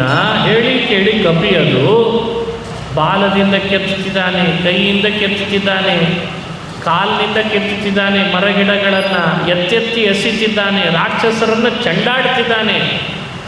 ಏನು ಮಾಡಿದರೂ ತಡ್ಕೊಳ್ಳಿಕ್ಕೆ ಆಗ್ತಾ ಇಲ್ಲ. ಕಪಿಚೇಷ್ಟೆ ಅಂತ ಕರೀತಾರೆ ಅದಕ್ಕೆ. ಕಪಿಚೇಷ್ಟೆ ಅಂದರೆ ಮತ್ತೆ ಹಾಗೆ ಇರ್ತದೆ, ಸುಮ್ಮನೆನಾ? ತೋರಿಸ್ಬೇಕಾಗಿದೆ ರಾವಣನಿಗೆ. ರಾಮನ ದೂತ ಒಂದು ಕಪಿನೇ ಹೀಗಿದೆ ಅಂದರೆ ಇನ್ನು ನೀನು ಸೀತೆಯನ್ನು ತಂದಿಟ್ಟುಕೊಂಡಿದ್ದಿ, ಎಲ್ಲ ಕಪಿಗಳು ನುಗ್ಗಿದ್ರೆ ನಿನ್ನ ಪಟ್ಟಣ ಏನಾಗಲಿಕ್ಕಿಲ್ಲ ಅಂತ ಎಚ್ಚರಿಕೆ ಕೊಡಬೇಕಾಗಿದೆ. ಅದಕ್ಕೆ ಆತ ಕಪಿಚೇಷ್ಟೆ ಮಾಡ್ತಾ ಇದ್ದಾನೆ. ಆಂಜನೇಯ ಯುದ್ಧಕ್ಕೆ ಘೋಷಣೆ ಮಾಡಿದ, ಹಿಡೀರಿ ಆ ಕಪಿನ್ನ, ಯುದ್ಧ ಮಾಡಿ ಆದರೂ ಹಿಡೀರಿ. ಎಷ್ಟು ಥರದ ಬಲ ಇದೆ ನಮ್ಮ ಸೈನ್ಯದೊಳಗೆ, ಅದರೊಳಗೆ ಅದನ್ನು ಯೋಜನೆ ಮಾಡಿರಿ ಸೈನ್ಯವನ್ನು ಅಂದಾಗ ಆಂಜನೇಯ ಬೆಳೆದ, ಸಿಂಹದಂಥ ಗರ್ಜನೆ ಮಾಡಿದ, ರಾಕ್ಷಸರ ಮಧ್ಯದಲ್ಲಿ ಯುದ್ಧಕ್ಕೆ ನಿಂತ. ಪ್ರತ್ಯೇಕ ಆಯುಧವನ್ನೇನು ಧರಿಸಲಿಲ್ಲ, ಯಾರ್ಯಾರು ಯಾವ್ಯಾವ ಆಯುಧ ಬಿಡುತ್ತಿದ್ರೋ ಅದನ್ನೇ ಹಿಡಿಬೇಕು, ಅವ್ರ ಮೇಲೆ ಹಾಕಬೇಕು, ಹಿಡಿಬೇಕು, ಹಾಕಬೇಕು, ಮಾಡಬೇಕು. ಆಂಜನೇಯ ಅಂಗೈಯಿಂದ ಅಪ್ಪಳಿಸಿದ, ಅಂಗಾಲಿನಿಂದ ರಾಕ್ಷಸರನ್ನು ಕೊಂದ, ಸುಮ್ಮನೆ ಗರ್ಜನೆ ಮಾಡಿದ್ರಿಂದ ರಾಕ್ಷಸರನ್ನು ಕೊಂದ. ಇದನ್ನೆಲ್ಲ ನೋಡ್ತಾ ಇದ್ದರೆ ರಾಕ್ಷಸರಿಗೆ ಮುಂದೆ ಹೋಗ್ಲಿಕ್ಕೆ ಹೆದರಿಕೆ ಆಗ್ತಾ ಇದೆ. ಆ ಪರಿ ಬೆಳೆದು ನಿಂತುಬಿಟ್ಟಿದ್ದಾರೆ. ಎಂಥ ರೂಪ ಆಂಜನೇಯಂದದು, ಬೆಟ್ಟದ ಆಕಾರದ ರೂಪ. ಗರ್ಜನೆ ತಡ್ಕೊಳ್ತಿಲ್ಲ, ಅಪ್ಪಳಿಸೋದು ತಡ್ಕೊಳ್ತಿಲ್ಲ. ಅದೇ ಸಮಯಕ್ಕೆ ಸರಿಯಾಗಿ ಅಕ್ಷಕುಮಾರ ಬಂದಂತೆ. ಅಕ್ಷಕುಮಾರ ಅಂತ ರಾವಣನಿಗೆ ಮಂಡೋದರಿಯಲ್ಲಿ ಹುಟ್ಟಿದಂಥ ಒಬ್ಬ ಮಗ. ರಾವಣನಿಗೆ ಎಷ್ಟು ಬಲ ಇತ್ತೋ ಅಷ್ಟೇ ಬಲ ಅಕ್ಷಕುಮಾರನಿಗಿತ್ತಂತೆ. ಆಂಜನೇಯನ ಮುಂದೆ ಯುದ್ಧ ಮಾಡ್ತೇನೆ ನಾನು ಅಂತ ಹೋಗ್ತಿದ್ದಾನೆ. ರಾವಣನಿಗೆ ಹೇಳ್ದ, ಅಪ್ಪ ನನ್ನ ಯೋಜನೆ ಮಾಡು, ನಾನು ನೋಡ್ಕೋತೇನೆ ಆ ಕಪಿನ, ನನ್ನ ಮುಂದೆ ಯಾರಿಲ್ಲ ಜಗತ್ತಿನಲ್ಲಿ, ನಿನ್ನ ಸಮಾನ ಬಲ ನನಗಿದೆ, ವರಬಲದಿಂದ ಅವಧ್ಯ. ಅಕ್ಷಕುಮಾರ ರಾವಣ ಹೇಳಿದ್ದಕ್ಕೆ ಆಯಿತು ಹೋಗು ಅಂತ ಹೇಳಿ ಕಳಿಸಿದ್ದಕ್ಕೆ ಓಡೋಡಿ ಬಂದ. ಯುದ್ಧ ಮಾಡಲಿಕ್ಕೆ ಬಂದಿದ್ದಾನೆ. ಆಂಜನೇಯ ಯುದ್ಧ ಮಾಡೋ ಪ್ರಶ್ನೆನೇ ಇಲ್ಲ ಅಂತ ಅಕ್ಷಕುಮಾರನ ಜೊತೆ ಯೋಚನೆ ಮಾಡ್ತಾನೆ, ಇವನು ಉಳಿಸ್ಲೋ ಅಥವಾ ಕೊಲ್ಲೋ ಅಂತ. ಆಂಜನೇಯನ ಆಲೋಚನೆಯ ಬಗ್ಗೆ ರಾಮಾಯಣ ಭಾಳ ಚೆನ್ನಾಗಿ ಹೇಳ್ತದೆ. ರಾವಣ ಮುಂದೆ ರಾಮನಿಂದಲೇ ಕೊಲ್ಲಬೇಕು, ರಾವಣನನ್ನು ಕೊಲ್ಲೋದು ರಾಮನೇ. ಇಂದ್ರಜಿತ್ ಅಂತಿದ್ದಾನೆ ಇನ್ನೊಬ್ಬ ರಾವಣನ ಮಗ, ಅವನು ನಾನು ಕೊಲ್ಲೋದು ಅಲ್ಲ, ಈಗ ಅವನು ಬೇರೆ. ಈ ಉಳಿದವನೇ ಅಕ್ಷಕುಮಾರ. ಎಲ್ರಿಗೂ ಗೊತ್ತಾಗಬೇಕಲ್ಲ, ರಾವಣನ ಕೊಲ್ಲೋ ಶಕ್ತಿ ನನಗಿದೆ, ಆದರೆ ರಾಮನ ಸಂಕಲ್ಪ ರಾವಣನನ್ನು ರಾಮನೇ ಕೊಲ್ಲಬೇಕು ಅಂತಿದೆ. ಇಂದ್ರಜಿತ್ತನಲ್ಲೂ ಅಷ್ಟೇ. ಹಾಗಾದರೆ ರಾಮನ ಸಂಕಲ್ಪದೊಳಗೆ ಇವನನ್ನು ಮಾತ್ರ ಕೊಲ್ಲಬೇಕು, ಇವನನ್ನು ಮಾತ್ರ ಕೊಲ್ಲಬೇಕು ಅಂತಿದೆ. ರಾವಣನಿಗೆ ಸಮಾನ ಬಲಶಾಲಿಯಾದ ಅಕ್ಷಕುಮಾರನನ್ನು ಕೊಂದುಬಿಟ್ರೆ ರಾಮನನ್ನು ಮನಸ್ಸಿನಲ್ಲಿ ರಾಮ ಏನು ಸಂಕಲ್ಪ ಮಾಡಿದ್ನೋ ಅದು ಸತ್ಯ ಆಗ್ತದೆ, ರಾವಣನ ಕೊಲ್ಲುವ ಶಕ್ತಿ ಇದೆ ಅಂತ ಗೊತ್ತಾಗ್ತದೆ. ಅದಕ್ಕೆ ಅಕ್ಷಕುಮಾರನ ಜೊತೆ ಯುದ್ಧ ಮಾಡಬೇಕು ಅಂದಾಗ ಮನಸ್ಸಿನಲ್ಲಿ ಆಲೋಚಿಸಿ ಇಷ್ಟೆಲ್ಲ ಆಂಜನೇಯ ಅಕ್ಷಕುಮಾರನ ಪಾದ ಹಿಡಿದಂತೆ, ಅವನ ಎರಡೂ ಕಾಲು ಹಿಡಿದು ತಿರುಗಿಸಿದ್ನಂತೆ ಎಲ್ಲ ಕಡೆ ಆಕಾಶದಲ್ಲಿ. ತಿರುಗಿಸಿ ನೆಲಕ್ಕೆ ಅಪ್ಪಳಿಸಿದ ಒಂದ್ಸಲಿ. ಆ ಅಪ್ಪಳಿಸಿದ ಅಕ್ಷಕುಮಾರನ ತಲೆ ಅಲ್ಲೇನೆ ಸತ್ತೋಗಿದ್ದ, ತಲೆ ಮೇಲೆ ಕಾಲು ಊರೇ ಬಿಟ್ಟಂತೆ.